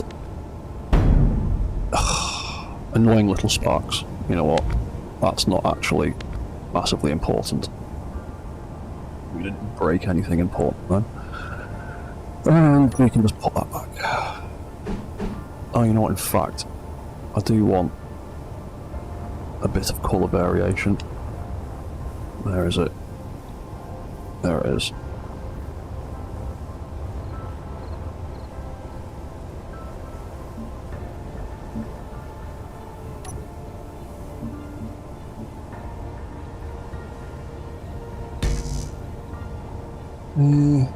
Right. Oh, that thruster's still not been added into the group, has it? No, it hasn't. Everything else is turned off.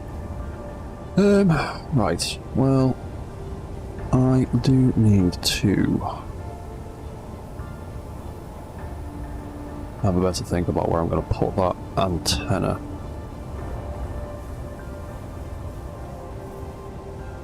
Not really anywhere sensible to put it underneath, and there's not. Don't really want to put it in the floor, do I? No, not really.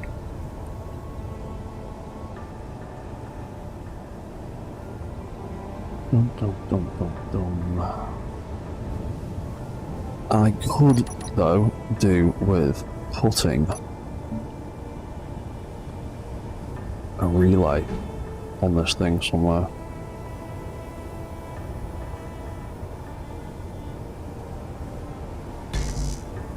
so that it can be called from the floor remotely.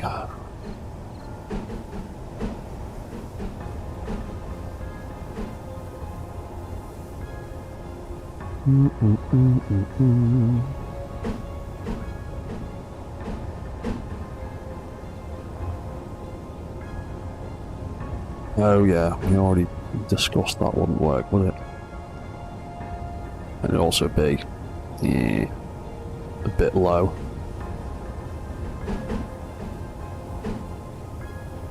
Nah.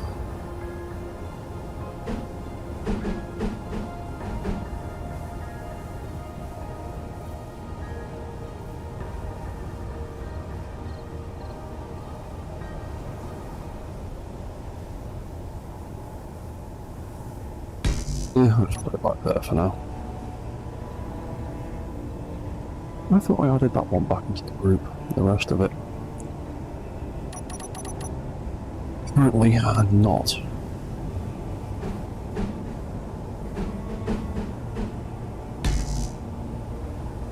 That make it blend in a bit more.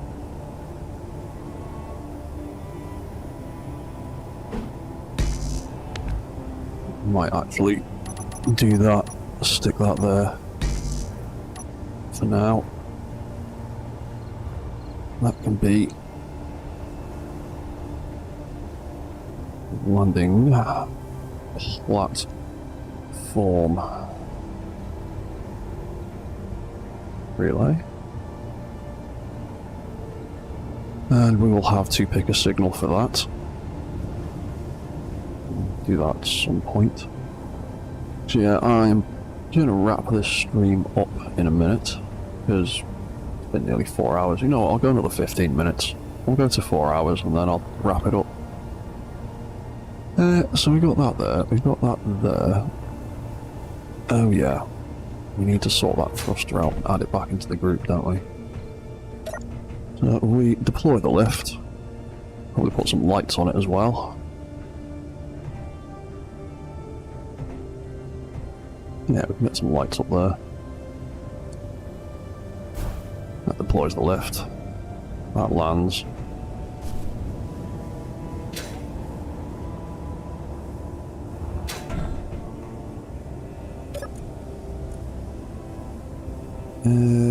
Thrusters. Oh, yeah. Could have sworn I renamed that.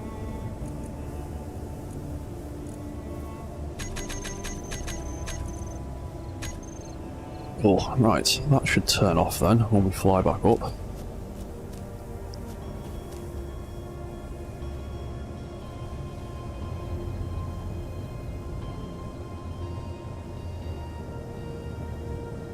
Oh, what's that, Felty Chameleon and MP? Oh, cheers, yeah, no worries. I'm always happy to share explanations and things.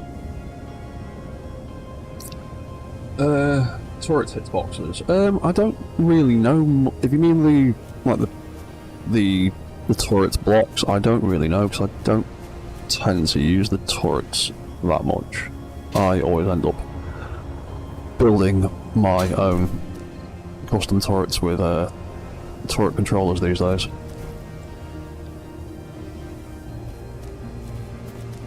Because you can build all sorts of stupid stuff with them.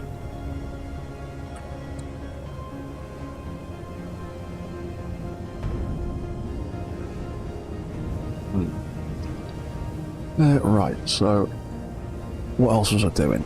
Let's put a few lights on this thing so we can actually see what we're doing.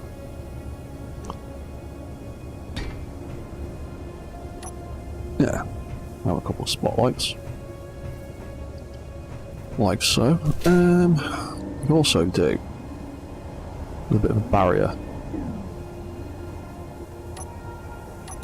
around the outer edge,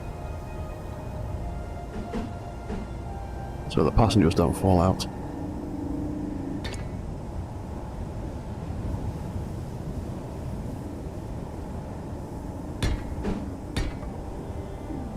Do something simple like that for now.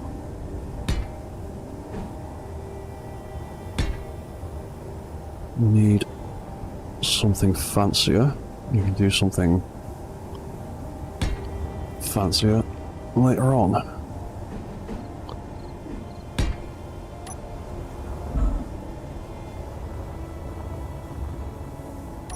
And might change the colour of them just because.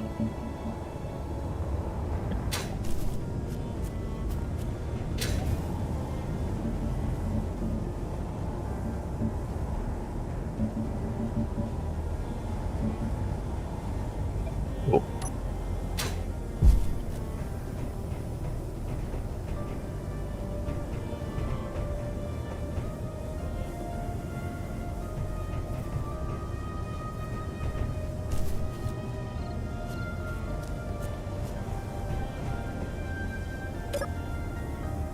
Right, away we go again.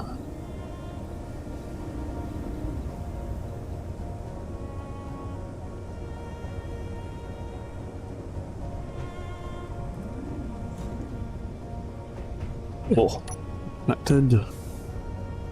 We are all the way up.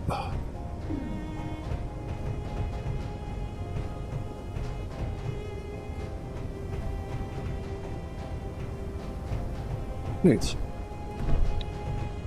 Might be a little bit high now. Yeah, we'll still tweak that later. Right, so let's take that back down one more time. Make sure those thrusters turn off properly. I need to do it when it's on. Oh well.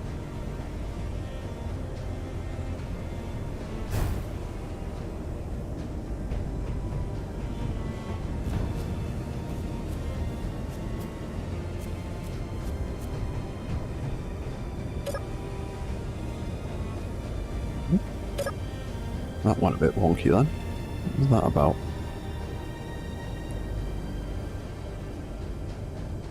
Not to do with one of the hinges or something.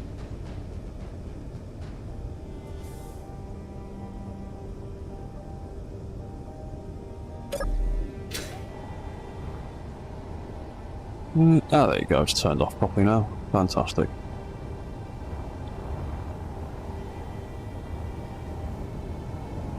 Might put a little bit of plating around the edge of this thing. Where is it? There it is.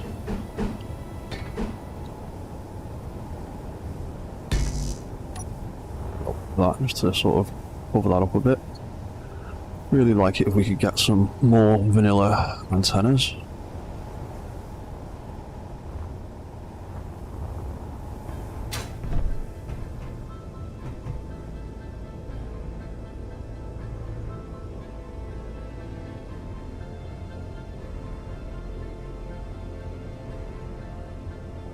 Right, so yeah, I'm pretty happy with that. I think that works quite well now. Actually, I'm going to have to do another one there. But now that I've got that built, more or less, I can just copy and paste that and then just set up a bunch of event controllers and stuff, which I've already built and got in place. So that'd be fine. Oh yeah, I also need to tie that door into the whole thing. Because I want that to close when that piston fully retracts.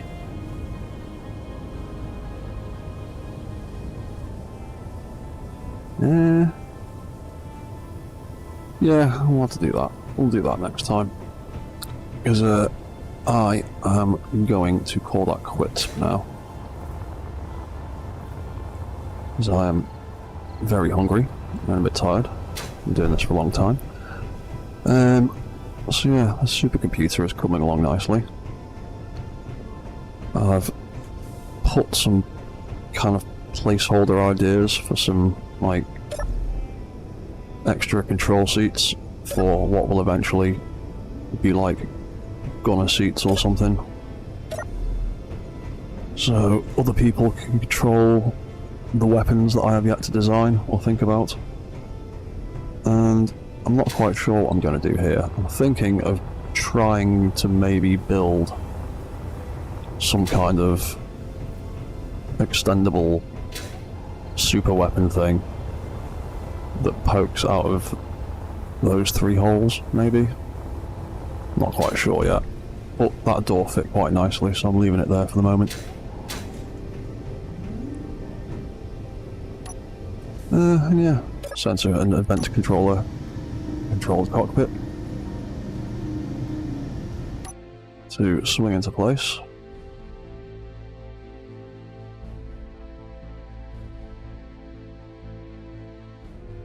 And then a super slow motion walk cycle, because the whole thing is quite big.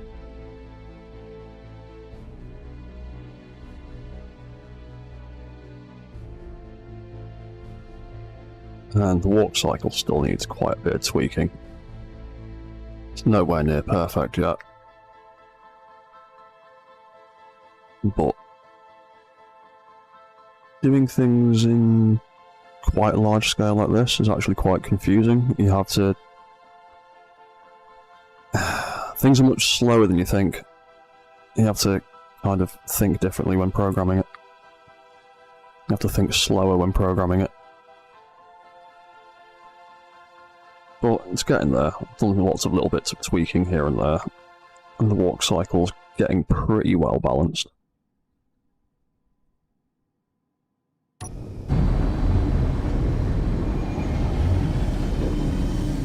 And if you want, you can control the thing from first person. Why I gave it a big cockpit window.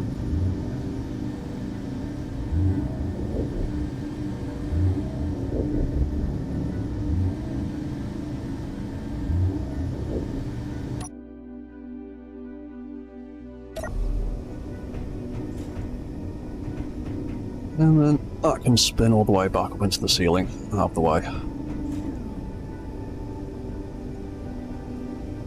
And if you step near it, it deploys. I'm debating whether to just put that on a button instead of a sensor, but for now I'm liking it on a sensor. Although, you will get squashed if you stand underneath it. And you will occasionally get stuck as well, so I need to figure that out.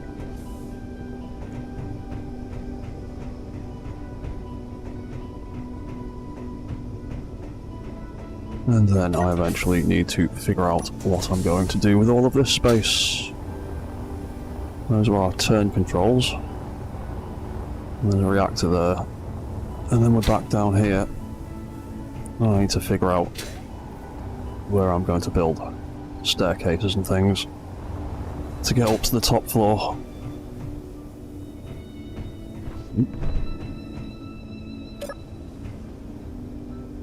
Well, we can deploy that again. Or you can land back down. Oh, I'm quite happy with that. It seems to be working quite well now. Ooh. That was a little bit much that time. Probably because we're on a weird angle.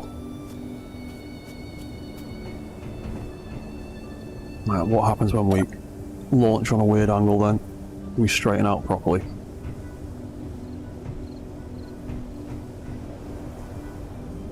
Oh, that's close.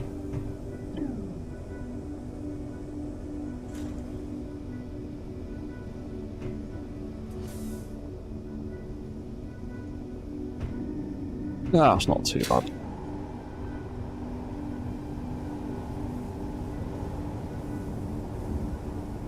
Yeah, that's not too bad.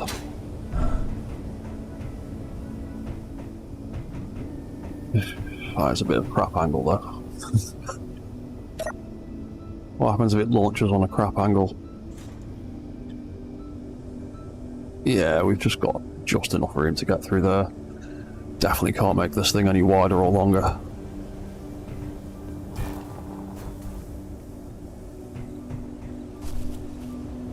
Cool, right, well, that works. So, I'm going to pack that in there then. And I will see you all next time for more of this daft mech building nonsense. because there's loads of things I want to do to this. I want to build stupid super weapons. I want to build docking platform things for drones and floating mech bays and things like that. I don't want to leave these big gaps in the middle and just have like a little platform down there sort of thing. So there's lots of weird stuff I'm going to be doing with this one, but I will see you all next time. Cheers for watching, cheers for chatting, cheers for your questions. Always feel free to ask me anything about the strange things that I do. I'm always happy to explain them. And yeah, I'll see you all next time, so cheers guys, goodbye for now.